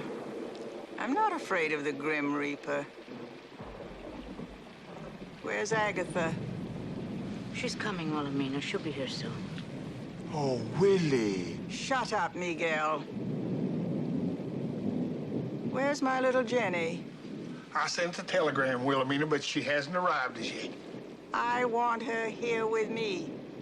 I refuse to die until she comes. You can't mean that. I can and I do. Now go away, go away.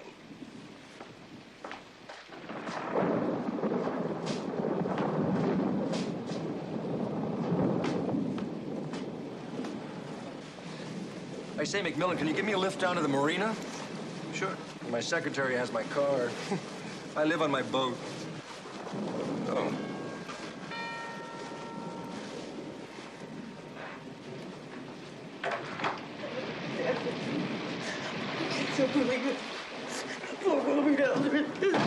Agatha, it's all right. Stop it now. It's me, Mildred. I can't believe I've been standing on the road in front of me and it's not right. Agatha, it's all right. She's probably dead and everything. No, she rallied, darling. She's alive. It's okay. Alive? Rallied? Right. Can I get you anything, madam? Bourbon and twist. Straight up.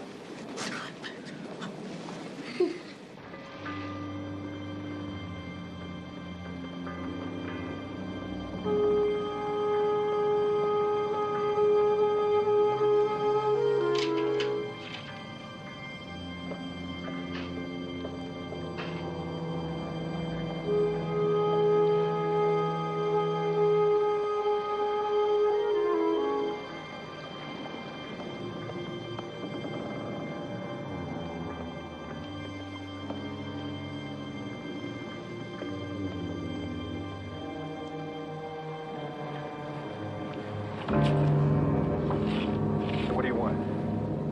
Wants to know what we want? $341,000.53. That's what we want. I told you I'd get it to you, now get out of here.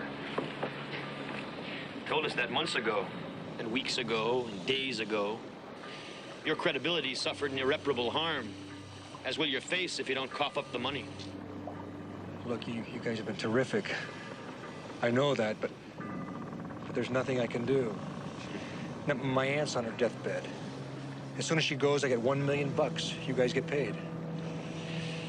We'll take the boat on account. I live here. Come on, will you?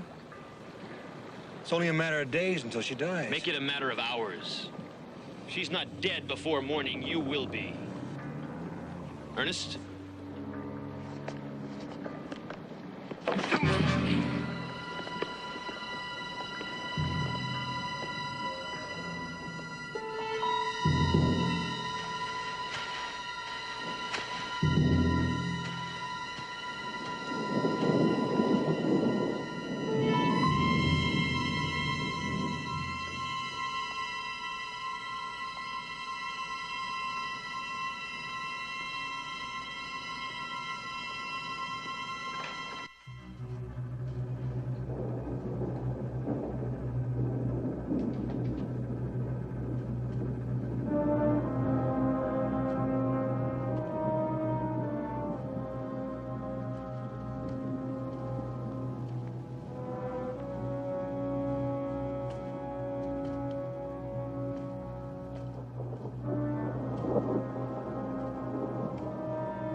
Madam, time for medication.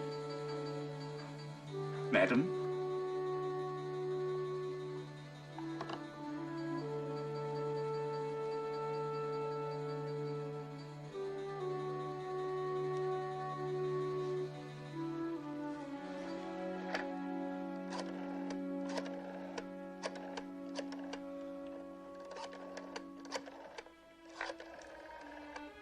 Mr. Halstead, she's gone. During the night, sir. I thought you'd want to notify the family. Yes, sir. I'll call him now.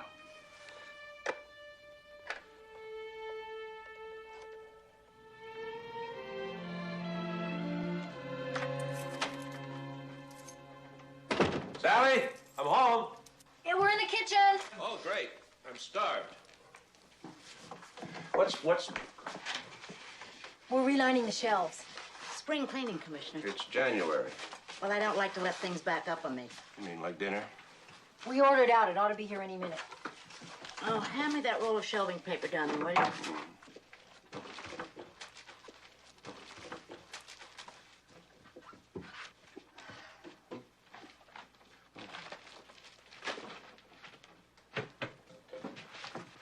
There's a letter here for you, Mildred. It's registered.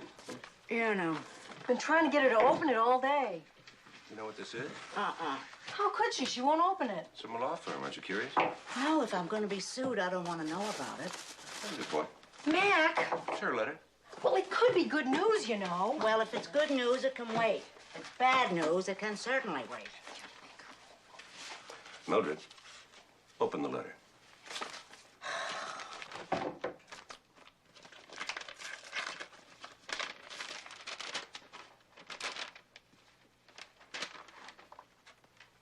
Hey, what about this? I'm in Aunt Wilhelmina's will.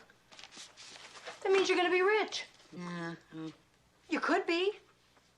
You think? Yeah. How many diamonds can you wear at once without being gauche? One. Okay. Hello? Yes? Yes, she is. Just, who'd you say? Yes, just a moment. Mildred's for you. It's your niece, Jenny. Oh, Jenny! Hi, darling. How are you? Where are you? Everybody's been wondering. You're in Aunt Wilhelmina's will? Me too. You're kidding. You're here in San Francisco? And you've got no place... Listen, she's here in San Francisco and she's got no place to stay. Oh, tell her to stay here with us. Oh, great. Listen, darling, come right on over. Yeah, you can use the extra bed. I can't wait to see you. Okay, bye. She's coming right over. We don't have an extra bed. Yeah, we do, if I sleep on the couch. Gee, I haven't seen that kid since she was a baby. Where's she calling from? The front door? That's the food. Come on.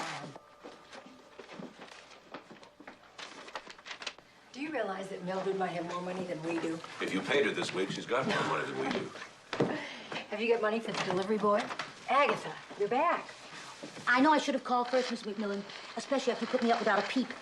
Well, Wilhelmina died. But I just want to surprise my baby sister. Oh.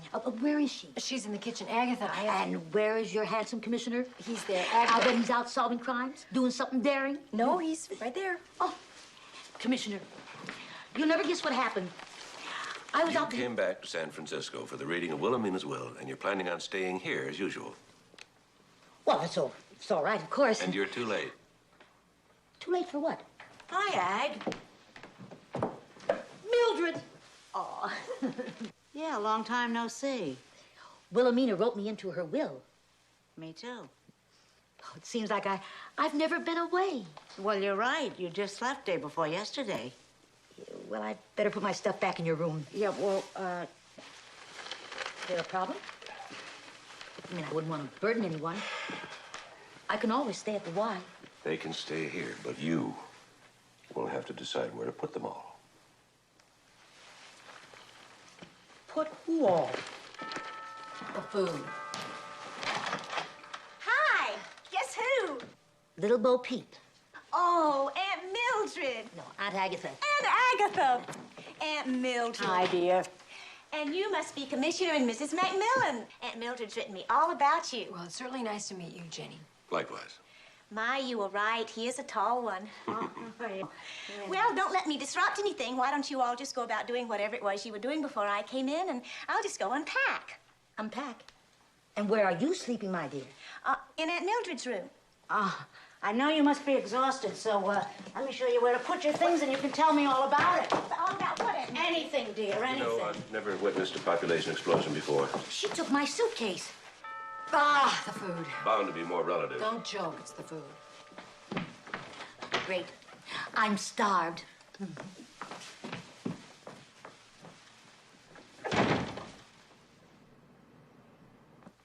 I'd like 4 pounds of lean burger, 3 fryers.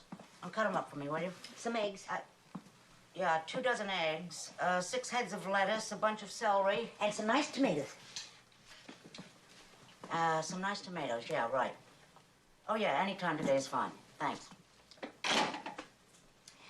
I think we should take that table and move it out. Morning. Morning. Got any coffee? Commissioner, it's none of my business, but did you know that an excess of coffee can upset the stomach? You're right. See? It is none of your business. Well, I'm just trying to be helpful. Why don't you go and check out the living room for warts? Hi, everybody. Hi, honey. Want some coffee? Oh, thank you. Sleep well, dearie? Yes, like a baby. Are you guys still here? You better hurry up. You're going to be late for the reading of the will. Where's my purse? Hurry, Mildred. Hold it, will you? Cab's not even here yet. Well, I'm ready. Isn't this exciting? Get your hopes up, dearie. Oh, I know how Gulliver and the Lilliputians got it. There's your cab. Oh, well, this is it, the big time. I'm nervous. You want to stay home? Not on your life. Or Wilhelmina's. No offense. Wish us luck. Luck. Remember now, we split between us whatever money we get. I admire your optimism. Don't worry, kid, it's in the bag. She must have left us something. In the living room. Quiet. Do you hear it? I don't hear anything. Neither do I. Isn't it wonderful? And memory do make, publish, and declare this to be my last will and testament, and hereby revoke all former wills made by me. May I apologize again for this heating system.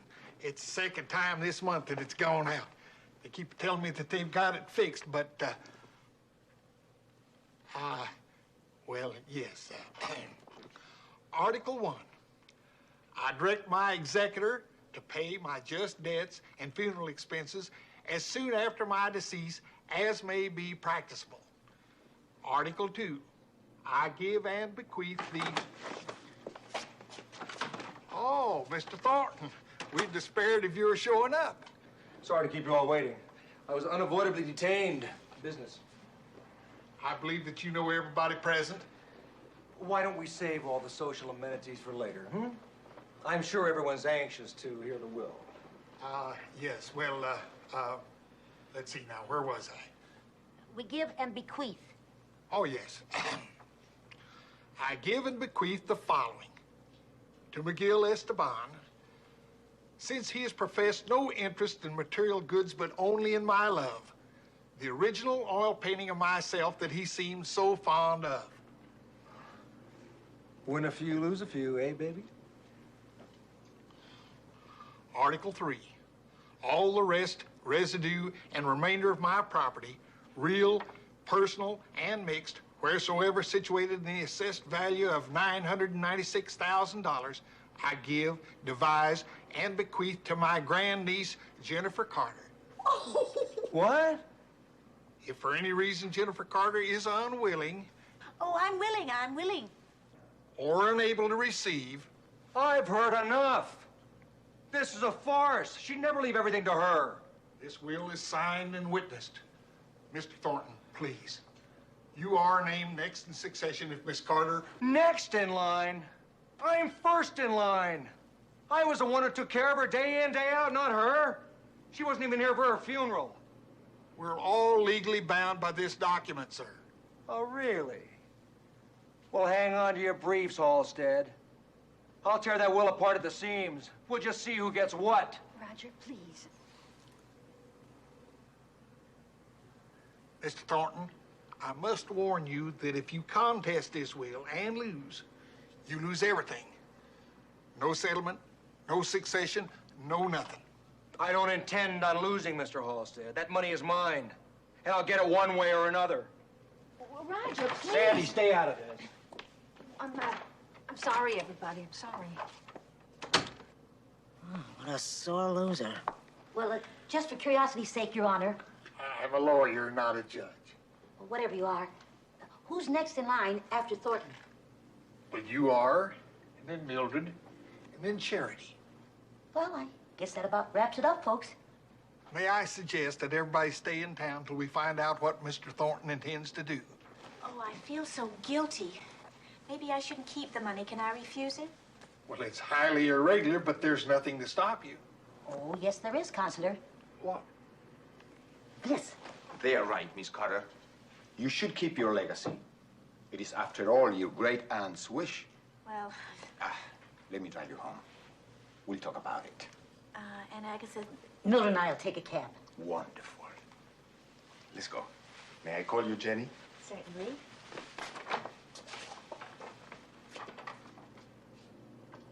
Piranha. Piranha. Pure piranha. No, I do not know who took care of the folding chairs last year. Chicken would be fine. Hamburger would be fine. I don't know which. Yes, I am the police commissioner, but the policeman's picnic is not... Mrs. Simon... Thank you so much, Sergeant, for helping me move. I know how I'm busy glad you to, are. Jenny. But I Mrs. don't have Simon... anything else to do. Charlie. Yes, I'll see that it's taken care of, Mrs. Simon. Yes, thank you. Goodbye. Charlie, since you have nothing at all to do, you are now officially in charge of the policeman's picnic. Oh, Commissioner, Oh, picnic, terrific. I love picnics. Can I help? Oh, if you're going to put it that way. Oh, Jenny, I wish you'd change your mind and just stay with us. Oh, thank you, ma'am, but I really can't impose any longer. I found a lovely little hotel not far from here. And thank you, too, Commissioner, sir, for everything. Not at all. Now, you have fun, and you take good care of her, Sergeant. Bye-bye. Bye-bye. Hey, Jenny. I'm gonna miss you. Well, just for a few hours. We're having dinner together tonight, remember? Yeah, right. Here's your other bag, dearie. I packed it for you. Thank you, Aunt Agatha. Now, about that picnic. Of course, we'll have lots of food and things to drink, but maybe we'll leave... That's one down. Yeah. At last. Now we can get things organized around here.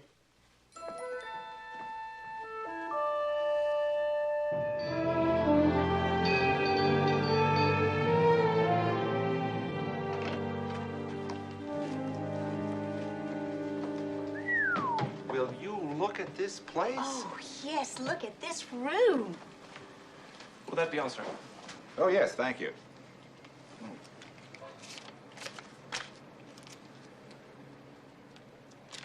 Thank you very much. Thank you, sir. Have a nice stay. Oh, I'm not staying. Of course not, sir. I asked for the best, but this is a palace. How do I look in satin, Sergeant? Terrific. But, Jenny, this place is going to cost you a bundle. I know, but I have a bundle. I could buy this room. I might even could buy this whole hotel. Oh, well, I wish I could stay here and enjoy it with you, but I'm still on duty. Oh, do you have to go? I'm afraid so, but I wish I could stay. Then you'll come back. I accept. And, Jenny, just a slight word of caution. You know, San Francisco's a pretty big city, and there are lots of fast-talking types around, so you be careful, okay? I will. Oh, listen. Here's a card with my downtown number on it, so keep it handy. They know where I am day and night. So if you need anything at all, don't hesitate to call. I will. Thank you. You're a nice friend. Thank you. Ooh, your key. And don't forget to lock the door behind me. All right.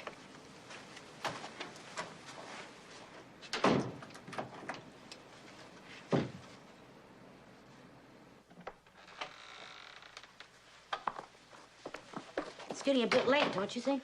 No, we have plenty of time.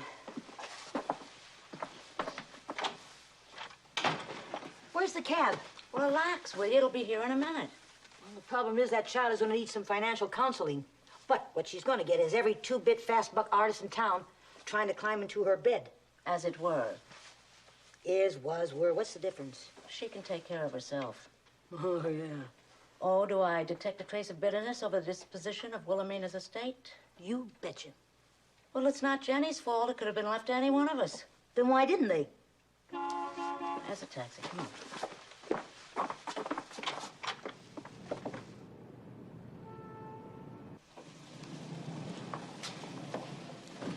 Actually, she's a very lovely girl.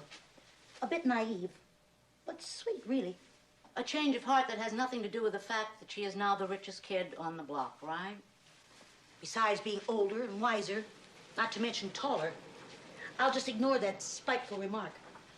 You don't see me complaining because I didn't inherit any money. You never were ambitious. Well, I have a steady job, which is more than I can say for some people I know. Well, it's not my fault there's a slump in the market for office consultants. Oh, that's what they call part-time help now? Oh, here it is. How do I look? Oh, courant, my dear.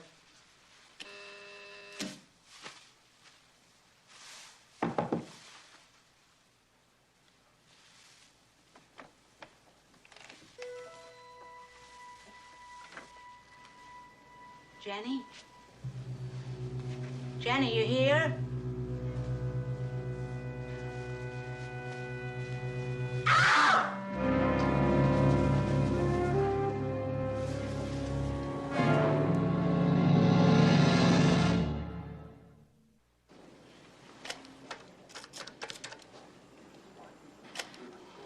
Mr. Halstead, please. Commissioner McMillan again. Mr. Halstead. Yes, I want the names and addresses of all the beneficiaries. Send the list to my office, plus a copy of the will. Now, is there a clause in there about contesting the will? I see. In other words, if the court rules against them, they lose everything, right? I see. Thank you, Mr. Halstead. Yes, we'll feel sorry about it, too. Goodbye.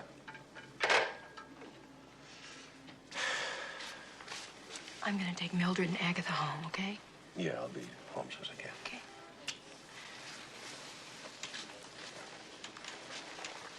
No signs of a struggle, sir. Thanks, Wes. Ted, I want a ballistics report as soon as you get it. It'll be on your desk, sir. Anything about forced entry? Sir, when I left here, I heard her lock the door. It must have been somebody she knew. Wait a minute. First, there's Wilhelmina, suddenly dead. And now, is there an autopsy report on Wilhelmina? I don't know, Commissioner. Well, if not, let's get one. Yes, sir. Take a look at this. One-way ticket to Rio de Janeiro under the name of Amy Lee DeVroe. Yeah, well, what would Jenny be doing with somebody else's airplane ticket? Maybe she bought it for herself. Under a fictitious name? She knew her life was in danger. She wanted to get out as soon as she got the money. Yeah, well, I'll check out the DeVroe name, sir. I want you to question everybody on this floor.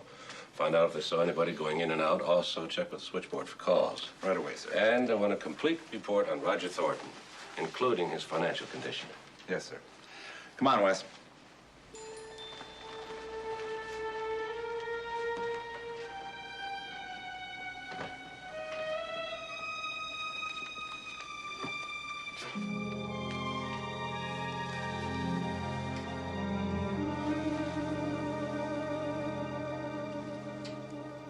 A plan. That's what we need is a plan. It's Thornton. I know it's Thornton. But how to catch him? Take it easy, Sherlock. Aha. Sherlock Holmes. What would he do now? Sit down. No, I think better on my feet. Agatha, I'm sure that Mac is doing everything that he can possibly do. But is it enough?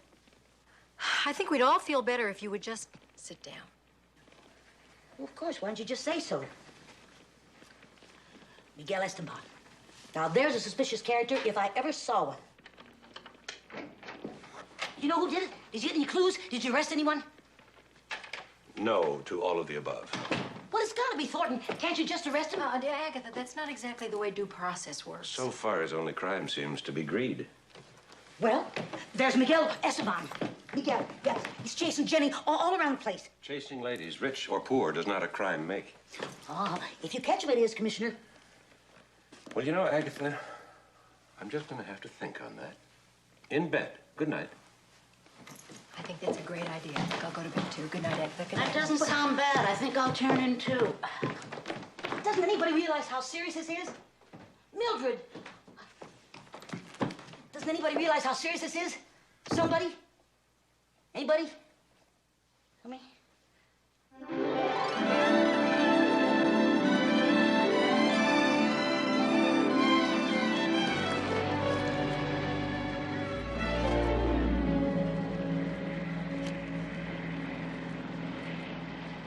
Mr. Thornton. Mr. Thornton. I already have enough insurance. No, I won't sell my boat, and I gave at the office. I assume that you fit in there somewhere. Your Aunt Wilhelmina's dead. Jennifer Carter is dead. I don't know who did it, but I have a lot of suspects, and I assume you fit in there somewhere. Oh, Commissioner, my apologies. It's nice to know that the demise of one little unimportant child brings out our city's finest. Thank you. I notice you're not overcome with grief. I hardly knew her. I certainly had no reason to dislike her. She got all your aunt's money. Look, Commissioner, I can save us both a lot of time. No, I don't have an alibi, but I don't have a motive either. You see, I have quite enough money as it is. That may be. But your behavior at the reading of the will was, shall we say, less than gracious. Now, that was a matter of principle. In spite of my devotion, my aunt despised me, my life, everything about me. Denying me her estate was the final insult.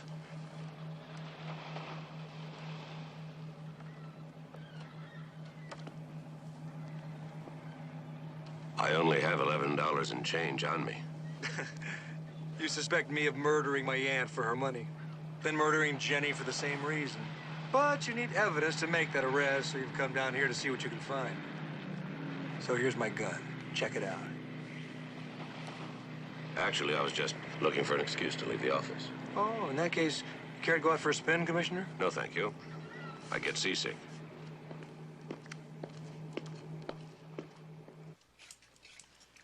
Why don't you give yourself a title, like internal domestic consultant? Then you can ask for a raise. I don't need a raise. You're not in touch with your needs. Listen, well, the thing I want to be in touch with the most is lunch. The commissioner's due home any minute. Besides, I just got a raise. I assume you have the cost of living escalator? Listen, this isn't the Teamsters Union against big industry, you know. What's that? Oh, what is that? Don't touch anything. I have to get at it. Have you got a workman's comp? Oh, it's stuck. Hello? Come on out, you little devil. What's for lunch? How about that? No, I'd rather have a tuna fish sandwich. Isn't he amusing?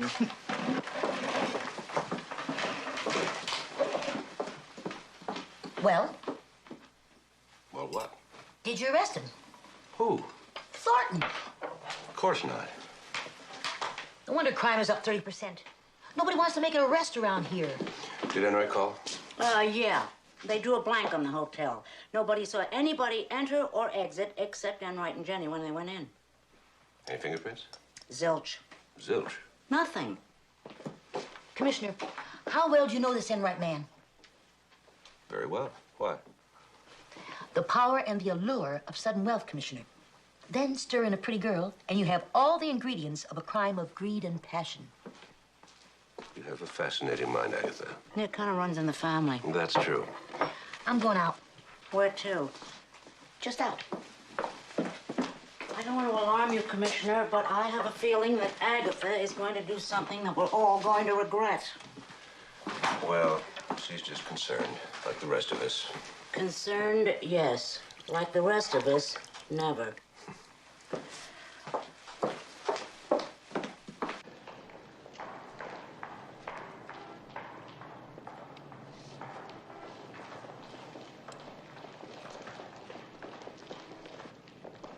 Tedrow Thompson Thornton, 1408. 1408. 1408. 1408. 1408.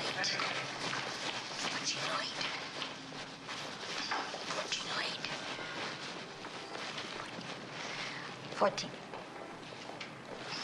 1408. Thank you. You're welcome.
What are you doing here? I'm from Temple Aid. I'm the new girl you ordered. I didn't order a new girl, or an old girl for that matter, Aunt Agatha. Now, what are you doing here? Well, I was really looking for your secretary. She's not in the drawer. Oh? Where is she then? It's lunchtime. You figure it out. Well, in that case, I'll come back another time. Don't move. What are you gonna do? I'm gonna call the police. Is that any way to treat a relative? It's a way to treat a sneak thief. The commissioner of police happens to be a very good friend of mine. In that case, I'll talk to him. Yes? Roger Thornton? Yeah, I'll take it. Hello, Mr. Thornton. Who? She what? On top of it all, she claims to be a personal friend of yours. You might call it that. Look, if you sent her here to snoop around my office... Take it easy, Mr. Thornton. I'll come right over. I hope so. I could have shot her just as easily as not. Next time I catch anyone prowling around my office, I will shoot.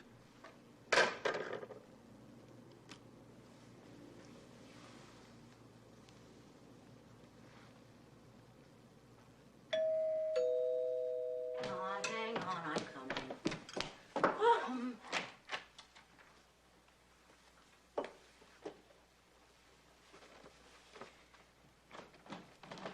Who was it, Mildred? I don't know, we'll never know, but he left these flowers, and by process of elimination, I can only assume they're for you. How nice. Yeah. Let's see who they're Is from. today something special? No, well, it is now.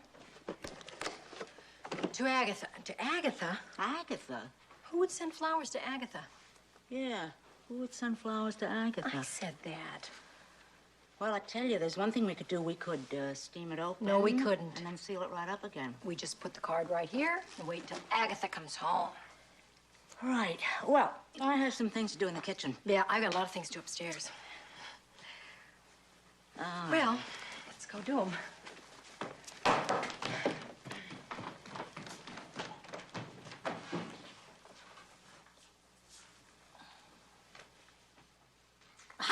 Oh, oh.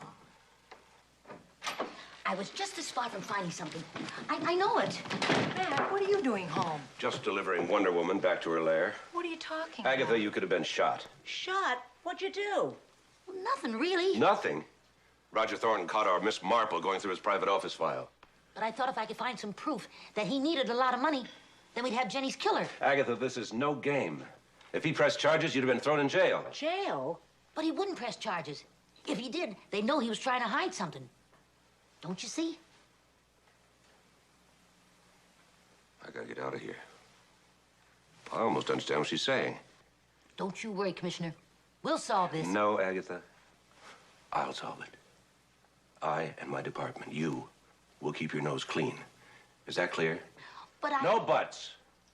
You pull something like that again and I'll have you deported. Mac.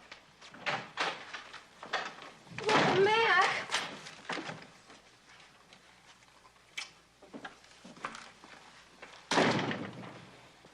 Can you deport a citizen?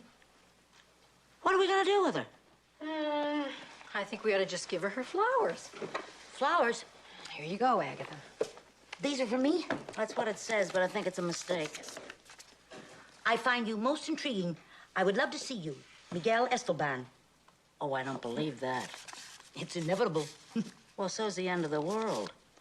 Listen, don't you realize he's making a play for you because he thinks you're next in line if Thornton takes a fall for Jenny's murder? Besides, he's the one you said was a piranha. A hasty judgment. You're just jealous, that's all. Jealous of what? That I'm the one he finds intriguing. Miguel is obviously a man of very good taste. Hello. Oh, yeah, just a moment. Miguel doesn't waste any time. Hello? Miguel who? Could you please refresh my memory? Oh, yes, I remember now. This afternoon? Well, maybe I could squeeze in a few minutes. I'll check my calendar.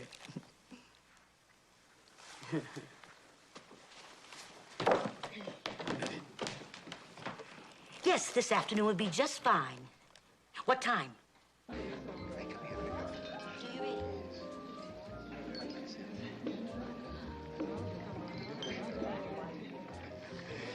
Yeah.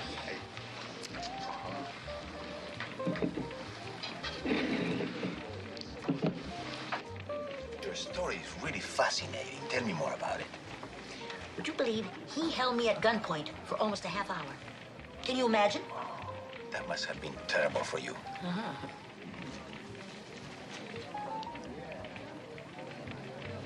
I find you most attractive.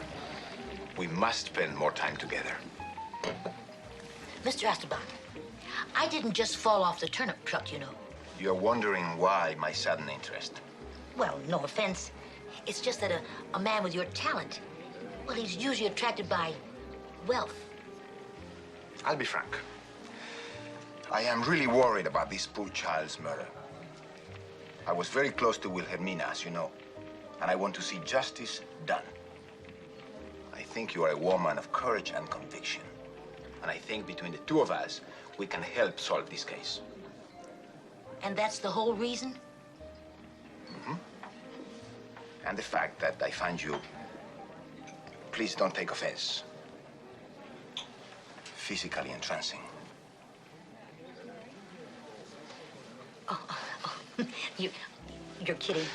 You're a very perceptive woman. Do you think that Thornton will be convicted for this murder? Nope. Not the way they're handling it. Why do you say that? Well, any amateur can tell that he's guilty. But we have no evidence. What about if someone could find the murder weapon? Do you think that will help?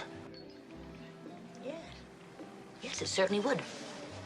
But where to find it? Well, it's common knowledge among some other members of the family that the man is a collector of guns. Well, he has at least one that I know of. He keeps several. At home, at his office, on his boat at the marina. I bet the police don't even know that, Mr. Esteban. Call me Miguel. Miguel? Well, I have to be leaving soon. I have a very important engagement this afternoon. Oh, of course. Miss?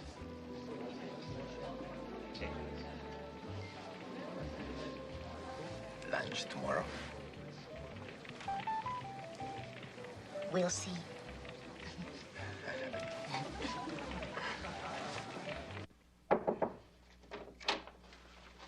Sergeant Enright is here. Good.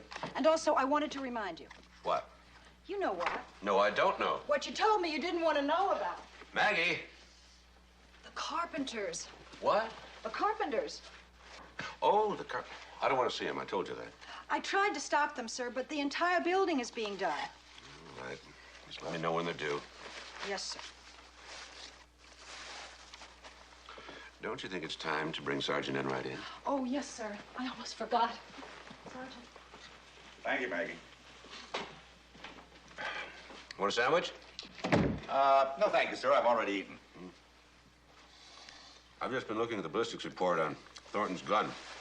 They don't match. That's not all that doesn't match, sir. What do you mean? You wanted to see the Thornton report? Sir, Thornton is not just broke. He is so deep in that hole, he can't possibly get out without Aunt Wilhelmina's money. Wilkerson Finance Company is into them? Oh, very heavily, sir. Well, they're just this side of Murder Incorporated. You know, this is just a guess, sir, but they could have killed Wilhelmina. Or put Thornton up to it. Well, I don't think that he's the killer type, sir. You'd be amazed what people will do when you threaten to turn their body into a planter. Well, if you're gonna put it that way, sir. Anything on Jenny? Not much success there either. I've tried to find some background on her, but so far I keep coming up with a big fat zero. You sure you don't want a sandwich? Yeah, I'm positive. You see, Jenny just dropped out of college and then she disappeared. Now, I've tried to find family, I've tried to find friends.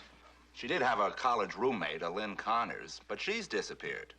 And she received several letters from a fellow by the name of George Kimball, but I can't find him either. What about the plane ticket? Well, that's another thing, sir. There is no Amy Lee Devereaux. Well, then she did buy the ticket herself. Yes, sir, it looks that way. But if she knew that she was in danger, why didn't she just pick up the phone and call us? All right, we'll call missing persons. Maybe something will turn up. Yes, sir. Maybe it's time to get Roger Thornton in. He may decide it's safer to talk to us. Yeah, I'll get on it, sir.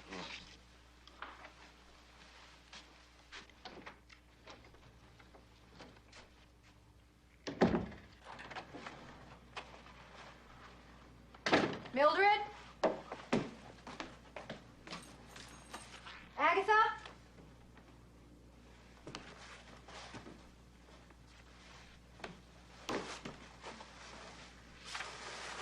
$3:00, First Street bus transfer. Arrive Marina. She wouldn't. She wouldn't.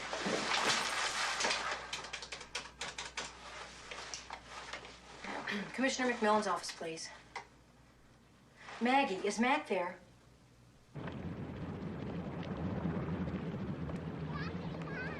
Pardon me, sir. I'm looking for Roger Thornton's boat. I'm not supposed to let anyone in. Everyone has his own key. Well, I'm Roger's mother. Chicken soup. I thought she was dead. Do I look dead to you?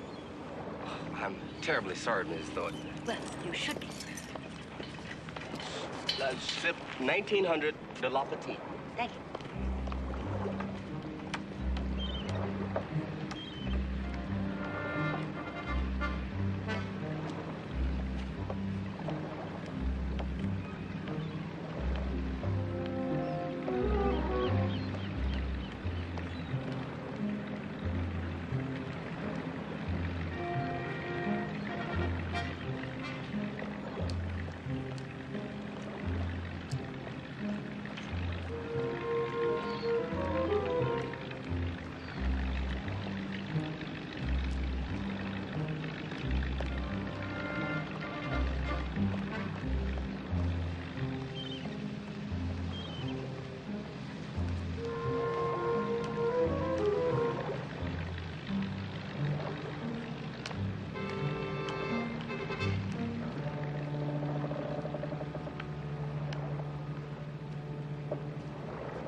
I'm gonna take her out about 3 miles, see if I can get some yellowtail.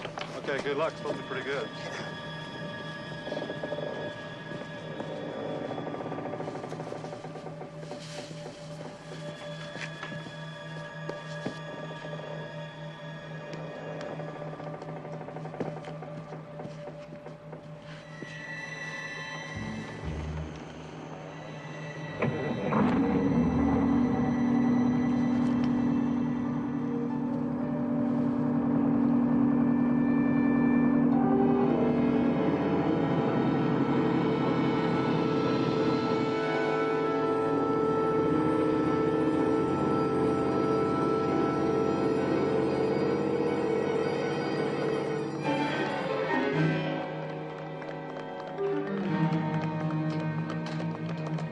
We're looking for a woman who's trying to board Roger Thornton's boat. Have you seen her?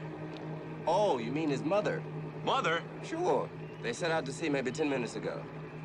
Where's the Coast Guard? Right over there, Ocean Avenue.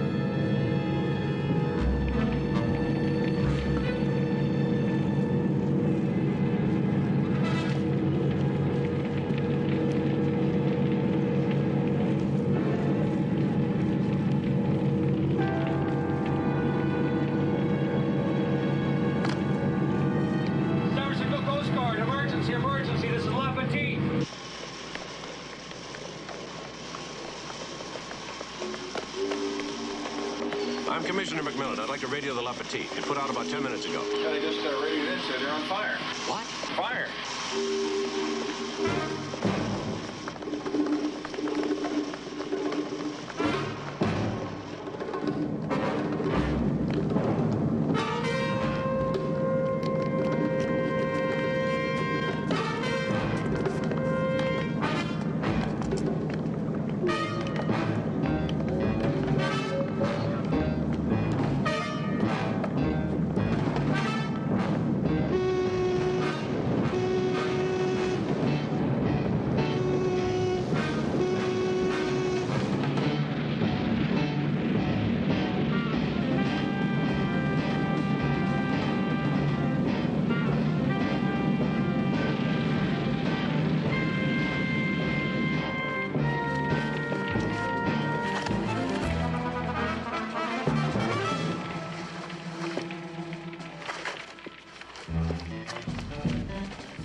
Surprise!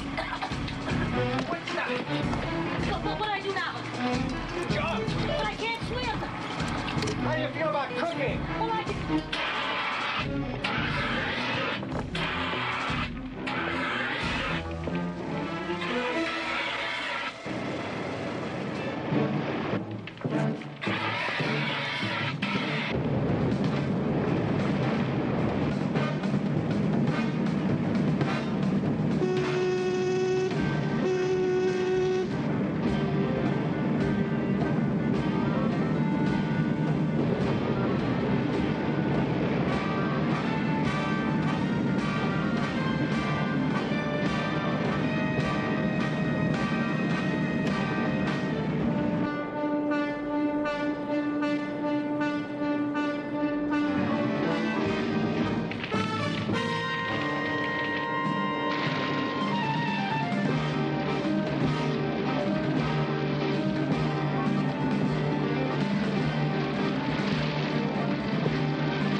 Why don't you check out Thornton's apartment? I'll finish here. Yes, sir.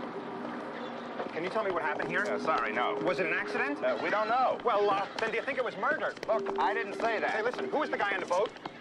Who was the lady on the boat?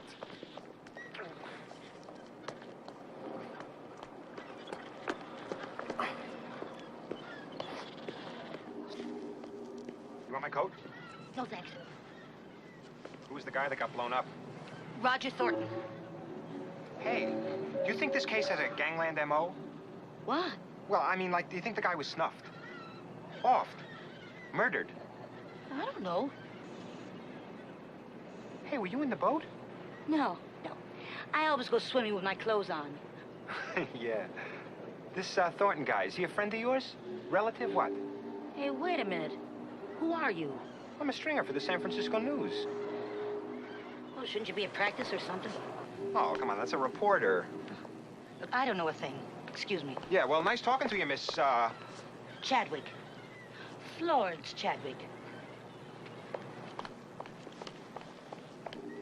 This could be part of a bond casing. It's the same shape, thickness. Take a look at this. Yeah. Looks blown apart. Can't say for sure until we check it out. We can say for sure right now. I'll check with your office first thing in the morning. Okay. Agatha! Agatha, I want to say something, and I don't want you to take it the wrong way, but you're nuts. How could I possibly take that the wrong way? I will never understand your way of thinking. Well, I create as I go along. Reality is the moment. And life is impulsive. Why do I have this overwhelming sense of defeat? You know, this reminds me when we were children. Oh, I know. I know. Commissioner, the signature on the receipt for that registered letter from Jenny simply does not match up with Mildred's letters from Jenny. Well, if Jenny didn't sign the receipt for the letter, who did? Her roommate? I don't know. And she's missing too, sir. Have we got missing persons on it? Oh, yes, sir. We're plugged into that great big FBI computer. We're checking thousands of missing persons flyers. Hi, Commissioner. How about some dinner? I want to get a statement from Agatha first. Oh, lots of luck. Stay for dinner? If you insist, sir. Okay, I'll put another place on. What's a statement? Oh, it's nothing to worry about, Agatha. It's just a precaution, a simple safeguard. Well, sounds like the old third degree. Rubber hoses and all that stuff. You might have seen something important. Okay, you guys. Here's what I think. Now, it definitely was not a gangland caper, even though the M.O. had certain superficial likenesses. Now, Thornton was snuffed out, and and you think I did it? No, Agatha. I want my lawyer. I'm a lawyer. You can't be in both places at once. Either arrest me or set me free. Agatha, you are not under arrest. You did not commit a crime. However, you were the last person to see Roger Thornton alive, and you stand next in line to inherit all the money. I do? You do. Oh, I forgot. You are also next in line to be killed. Killed? Somebody kill me? No. I don't want the money. They can have it. Relax. Nobody gets a penny of the money until the case is solved. Well, then how come Roger was killed? I don't know. That's what we're trying to find out. Now, why were you on the boat? And I won't go to jail? No. Well, it all happened when I told Miguel. You see, I told Miguel I thought Thornton killed Jenny. Then he said if we could find the murder weapon... And you thought you'd just help out? Of course. Did you hear anything unusual? See anything? Find anything? No. Just some unpaid bills. And I put those in my picnic basket. Hey, something is burning. What is it? Oh, it's my girdle. I was just drying it out. Would you two gentlemen like to know what I did today? After I finished the grocery shopping, I got rid of a door-to-door salesman. And then I cleaned out the furniture polish that Agatha thought was the oven cleaner. Well, if Agatha thought furniture polish was oven cleaner, do you suppose she put oven cleaner on the furniture? Agatha! First thing tomorrow morning, I want those goons from the Bookerson Finance Company in my office. Yes, sir. Let's get a drink.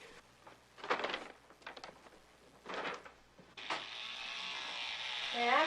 Do you think that Roger actually killed his aunt for the money? My thoughts exactly. I have been reading Sandy Adams' letters. Pretty hot stuff in here.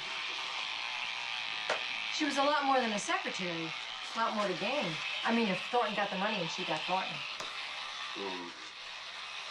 Wait a minute. This one's not a love letter. Listen to this. If you think you can dump me, you've got another think coming. I'm not going to let you waste 2 years of my life. Wow. That's one rejected lady. There's a motive right there. No. I just can't believe that she would know how to rig a bomb. I mean, if she was going to kill him, she'd probably use something small, something like a knife or a gun, something she could handle. Still, it's a remote possibility. It's worth checking. How do you expect me to solve this case if you never listen to anything that I say?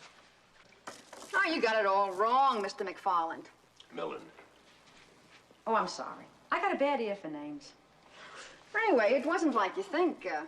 Roger and I had a good thing going, you know. It started off just a job, but all those nights working late, usual thing happens. You know what I mean?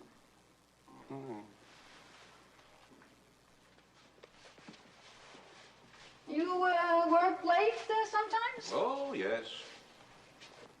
Are you married? Very. Your wife should worry more about you. I mean, look at you sitting here all alone with me. Anything could happen. Yes. Roger, now, you didn't know he stood to inherit his aunt's fortune? No, not at first, I didn't. I fell in love with his mind. And you felt these feelings were being reciprocated? No, I thought he loved me.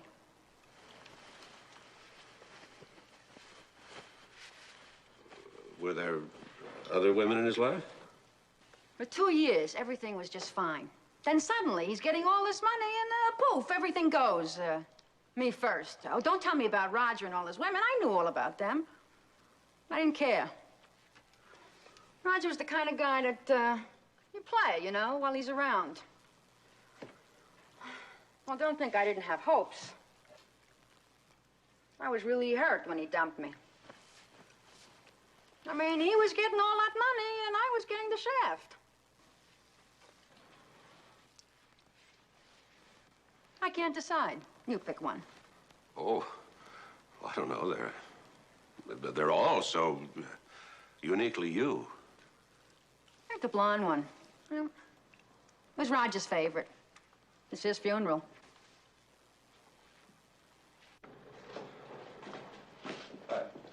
You know, Senor Esteban seems prosperous in his own right, sir.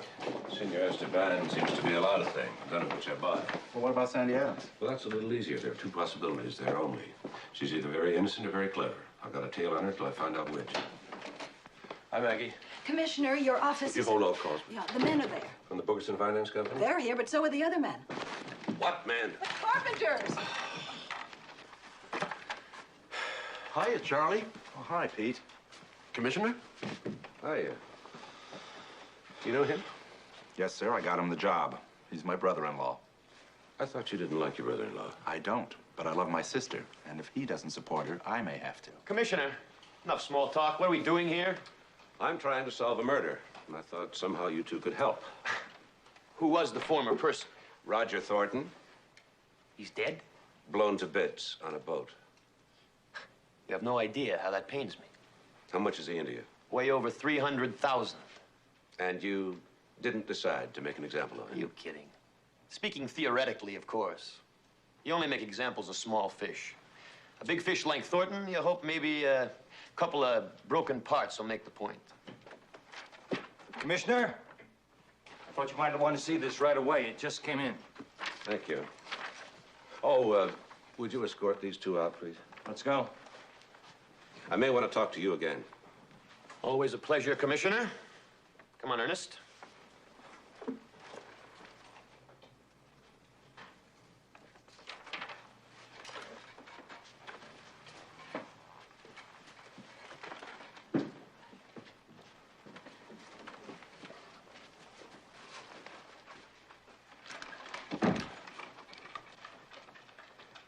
Anything the matter, sir? Missing person flyer. Oh, is it Jenny? Well, it looks like her. But it isn't.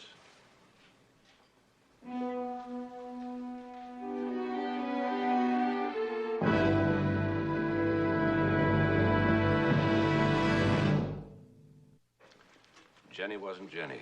Psst, Charlie. She was being impersonated by her own roommate. That would explain the plane ticket. Lynn wanted to grab the money and run before anybody found out she was a phony. Yes, unless whoever killed this Lynn Connors did so for an entirely different reason. But then we'd have two totally unrelated murders on our hands. All right, but if Jenny's still alive, where is she? Psst, Charlie. Well, I'll put out a trace on her. I'll do it right away, huh? Hey, Charlie. What is it? You're stepping in my glue, Charlie.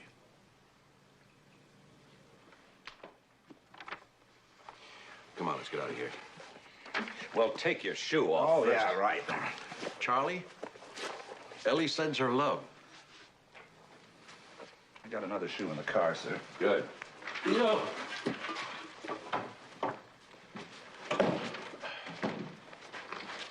I don't know. He says he's some big shot in the police or like that. But I still think he's a cluck. I wouldn't have known where to look either, but Wilhelmina was always talking about Jenny being in college. You know, she was mighty proud of that girl. I know I put that address someplace. You make these model airplanes yourself? Yeah, I've always been interested in aviation. I've got a little single-engine job myself, and I fly around on the weekends. Ah, here it is. Did she ever answer your letter? Well, come to think of it, no. I'd always just get back a signed receipt. A little unusual, isn't it? Well, yes. Generally, most people will give you a written reply, but not always. Well, thanks for your help, Mr. Halstead. You know, Commissioner, I'm kind of embarrassed. Don't be. You know, I shouldn't have been fooled by that girl. We all were. The irony of the whole thing is that if the murderer thought he was killing Jenny, he did it all for nothing. Well, I've taken enough of your time. Commissioner.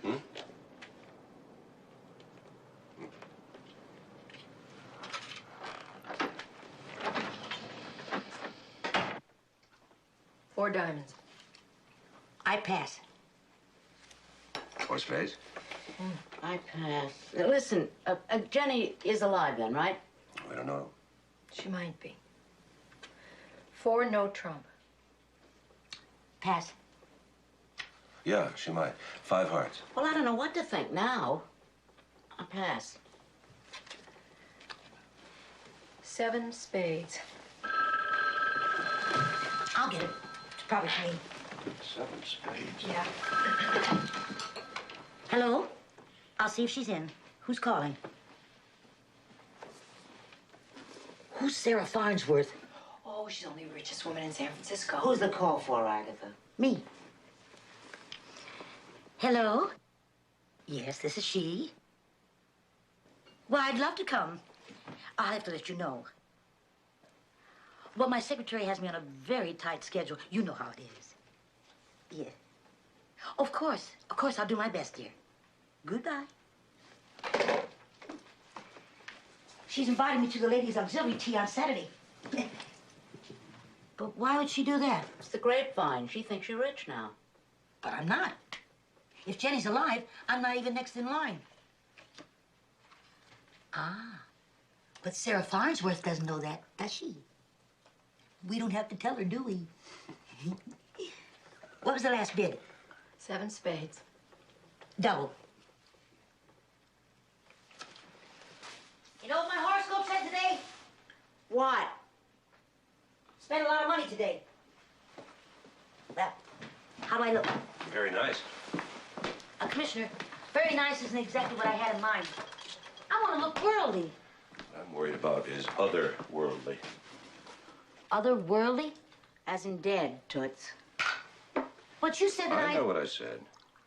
I just think it would be kind of nice if you hung around here for a while without running around all over town. Till we solve this thing. Mildred, will you tell her I'm concerned for her safety? Mildred, will you tell the commissioner I appreciate his concern, but I have a lunch date with Miguel Esteban, and I refuse to break it. Reschedule it. One must strike whilst the iron is hot. Would you tell her the murderer may feel the same way? Did you hear what he said? Yeah. Are you gonna think about it? Yeah. Good. Whilst you're thinking about it, you can help me clean the house.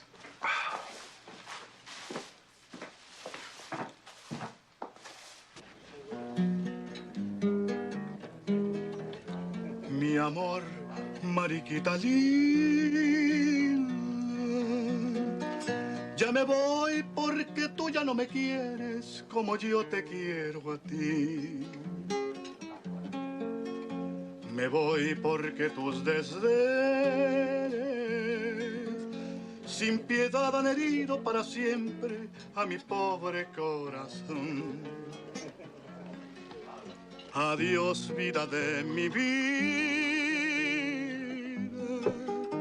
la causa de mi dolor,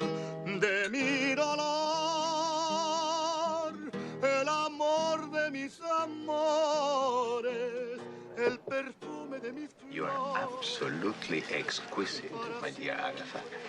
Oh, thank you, Mickey.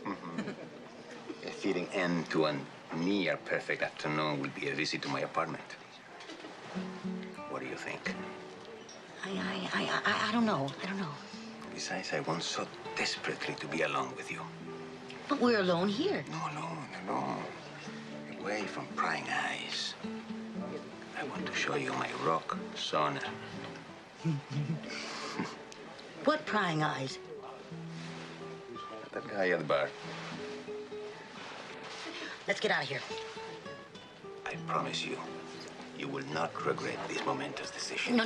I mean, I want you to take me back to Mildred's. To Mildred's? Now. That guy gives me the creeps. What about my place? My rock sauna.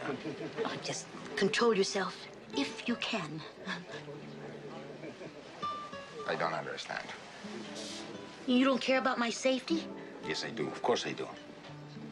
But if it's just that I don't know. Now, if you every care for time me, you'll wait just a little longer until we get all this business straightened out, and then I'll feel safe no matter where I go, including your sauna.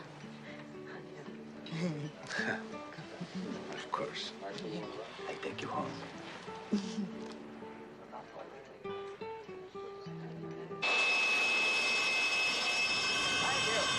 You're welcome. Hi, Charlie. Hi, Commissioner.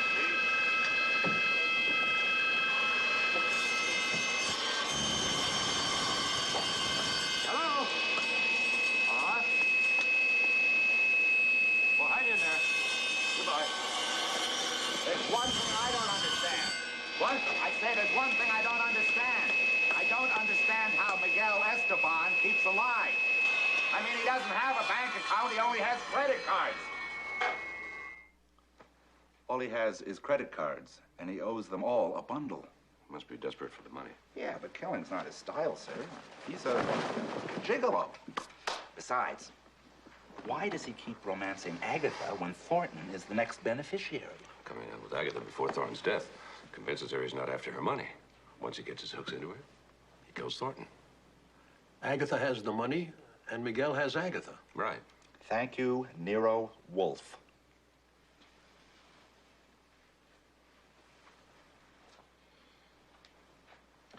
There is one problem, sir. What's that? Do you think he can keep up with Agatha for the rest of his life? A man who'd killed twice wouldn't hesitate to kill again. Well, that could mean that Agatha is in very grave danger, sir. I'm afraid so. Charlie, who's Nero Wolfe?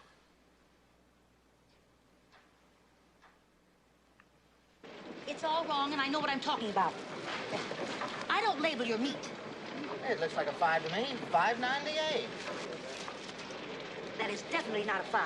It would be a 6 before it would be a 5. No. You know what it is? It's a 4. $4.98. Lady, I got a lot of customers in line here. Well, I have a lot of hungry people at home. So let's just get a pencil and paper and figure it out. May I borrow your pencil, please? Thank you. Now, let's see. That's 5.37 pound at, do I have to move the decimal point? Okay, lady, okay. You can have it for $4.98. Because it is 4. It comes to $10.20 altogether. 10.20? All righty. The exact change. 5, 10.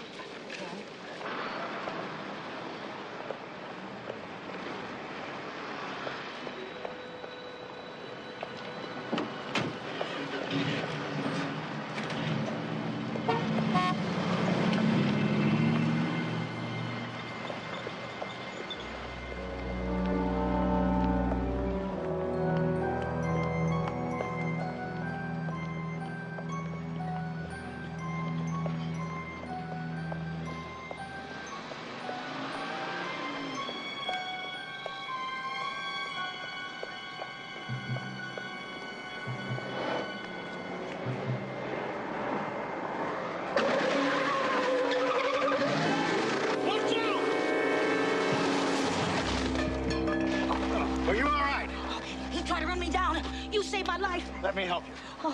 Oh, you're brave. You're very brave. Well, over-anxious would be a little more like it. No, I mean, there aren't many people who would help a stranger in trouble. You know, you sort of restored my faith in human nature. That's okay. It's part of my job. Job? I hope I don't destroy your illusions, but the commissioner assigned me to watch out after you. Well, in that case, you should have got here sooner. Pick up my stuff. Yes, ma'am. I didn't get a good look at the driver, sir. My angle was bad, and there wasn't much light in the car. Agatha, did you get a look at the driver? No, it all happened so fast. It was a new car, dark red, new plates. I couldn't make them. Mm-hmm. Okay, Sam, thank you. Thank you, sir.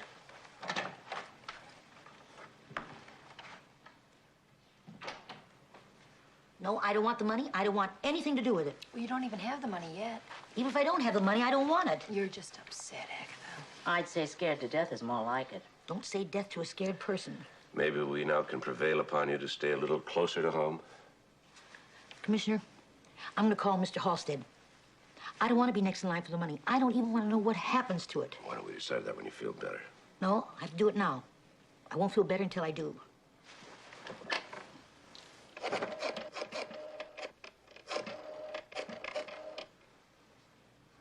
Hello, Mr. Halstead? This is Jenny's Aunt Agatha. Well, I hate to cause any more problems, but I'm afraid you're going to have to do a little more paperwork. But I don't want to be in the will. Because somebody tried to kill me, that's why. Yeah, I'll sign anything. Thank you. Ah, there. Now I feel more like a real person again. Are you sure you're not going to regret this, Agatha? Me? Not a chance.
Oh, Mildred, what are you doing there? You scared me to death. Just trying to get some sleep. Oh. Agatha snores. Oh. What's the matter? Couldn't you sleep either? No. All I keep thinking about was Agatha's near miss. And I keep thinking there must be a way to get Agatha to change her mind about keeping the money. What about her personal safety? Well, if she doesn't leave the premises, what safer place could there be for her than right here? I don't know. You know, I think that greed is clouding your personal judgment. Oh, yeah, I'm sure that's right. What's going on down here? Oh, Commish, I was just thinking there must be some way for Agatha to keep that money. I mean, she's throwing away a chance at a fortune. Oh, you could solve the whole thing tomorrow. Yeah, and then she wouldn't have lost a chance at the whole pie. Right. As long as you're talking about me, you mind if I sit down? Agatha, you can't do it. You mean I can't sit down? No, you can't give up the money. I've made up my mind. So change your mind. You want to see me killed or worse even? What could be worse? I can't think of a safer place for you to be than right here, right, Mac?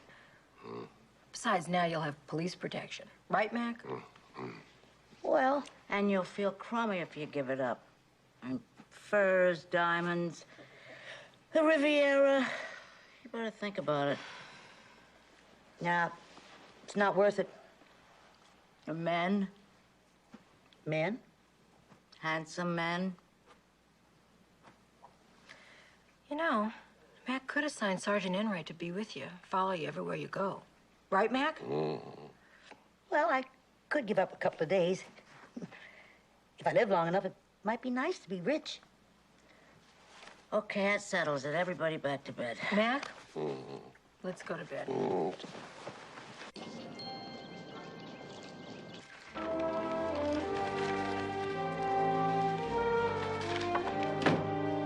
Well, that's beginning to look very nice, Commissioner. What's the matter? Oh, Agatha just doesn't stop, sir. My feet are killing me. Oh, all that shopping, a hairdresser. She even bought a gym course. You have my sympathies, Charlie. Believe me, you have my sympathies. Thank you, sir. Anything new around here? Oh, yeah. We located the parents of Jenny's boyfriend. They don't know where he is either. And he's moved from his last location. And he was our only lead. Oh, well. Guess my coffee break is over.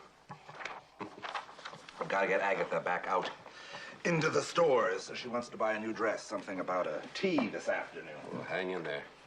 I'll try. Goodbye, Pete. See you, Charlie.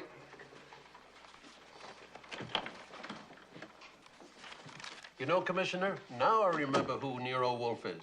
My wife buys every one of his records. Well, I don't know why not. It's a great No, idea. it's too dangerous. Mac, I don't see No. what... Is it any more dangerous? Absolutely than... not. Okay. No, that's fine. Okay.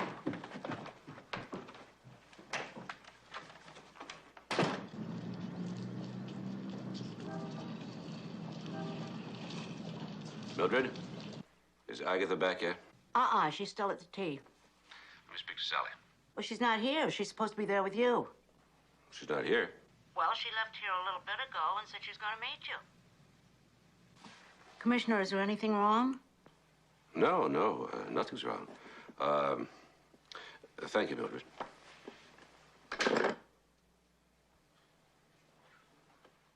Oh, no.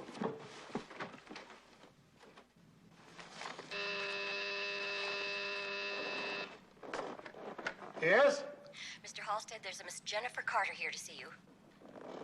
Jennifer Carter? Yes, show her right in.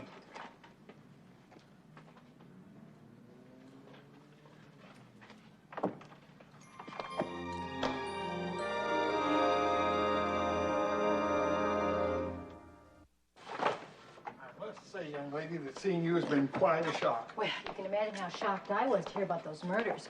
Well, it's been a rather tragic turn of events.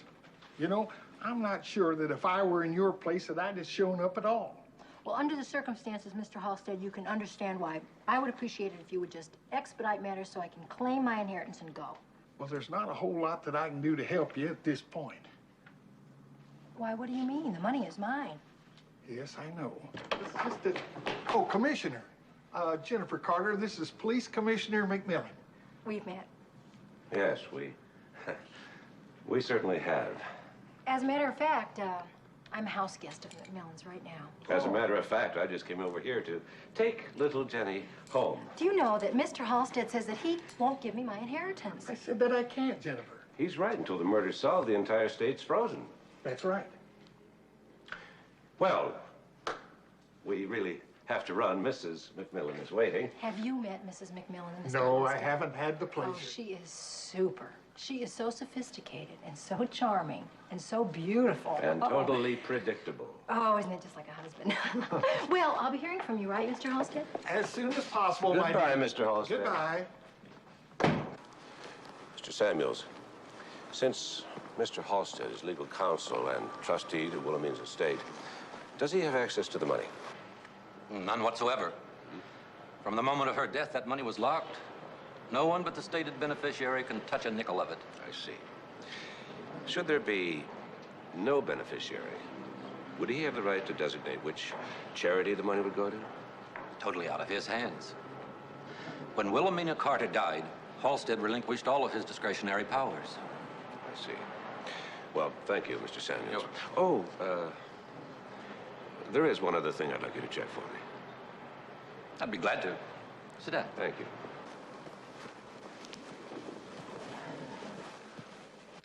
Yes, Mr. Halstead, we've broken the case.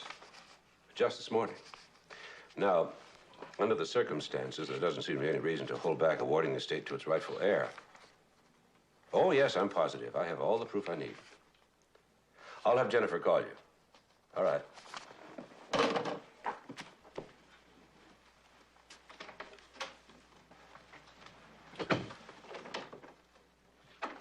Who are you? Rose. Where's Maggie? She went to the dentist. Oh. Locate Sergeant Enright for me immediately. Have him call me. I'm on my way to the airport.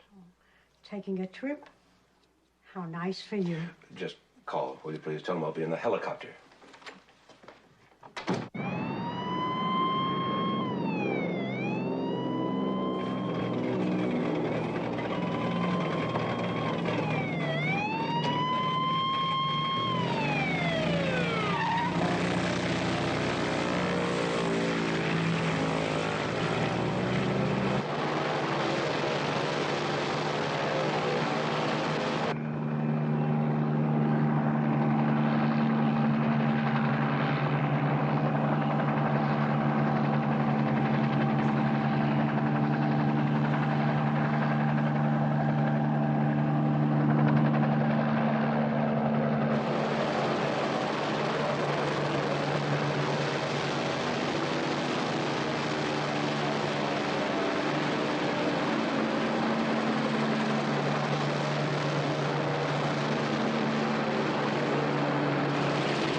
Commissioner, what in the hell are... Going somewhere? Yeah, for a few days, but that's no reason to try and kill me. Where are you going? To Tahoe. I wasn't sure whether you'd try to run or brazen through another murder. Now, that's ridiculous. One minute why I'm going on a little trip, and the next I'm accused of murder. Be sensible, Commissioner. Why, I haven't got a motive. Shoot, I didn't even know them people. There ain't a way that I could possibly see a penny of that money. There sure isn't. Because you lost it. You had control of the money before Wilhelmina's death, but you lost that too, her banker told me. Everyone thought the beneficiaries were going around knocking one another off while you were committing murder in order to hide the fact that there was no inheritance at all. It looked like such a good deal. Of course, there were temporary setbacks. But if she hadn't died, I'd have got it all back to her. Things just kind of got out of hand.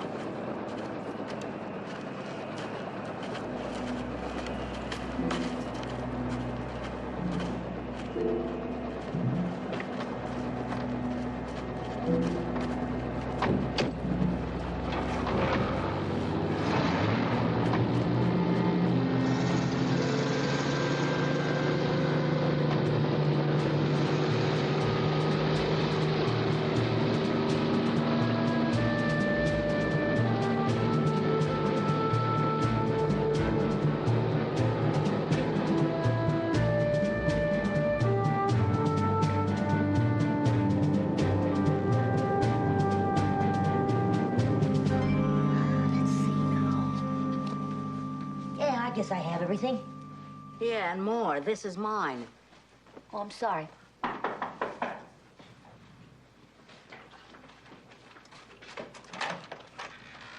Aunt Agatha? I'm Mildred. I'm Jenny. Are you for real? Of course. And we have some wonderful news. George and I are married. And poor. Oh, listen, look at them. Young, healthy, in love. Who needs money? We have that, too. Not anymore. Don't worry, Aunt Mildred. George is in oil. Oil?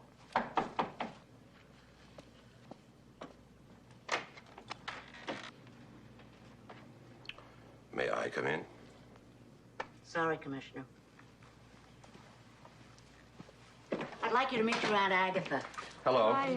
We didn't know about Wilhelmina's death because we were in Europe on our honeymoon. We eloped. Eloped? Who eloped? Jenny did. Oh, George, Jenny, I'd like you to meet Mrs. McMillan. Hello. How do you do? You know, you're famous. So I hear. And I can't wait to find out about everything. Well, there was this other girl that showed up. Would you believe I almost got shot, and I just barely escaped a burning boat? Then there was this man who's been romancing me, and he... Oh, Mildred, would you cancel my cab, please, dear? With family here, I'm sure I can arrange to stay another week. Oh, and this man who's been romancing me, his name is Miguel. Very handsome. He took me to this Spanish restaurant. It was so romantic. Cancel her cab, will you?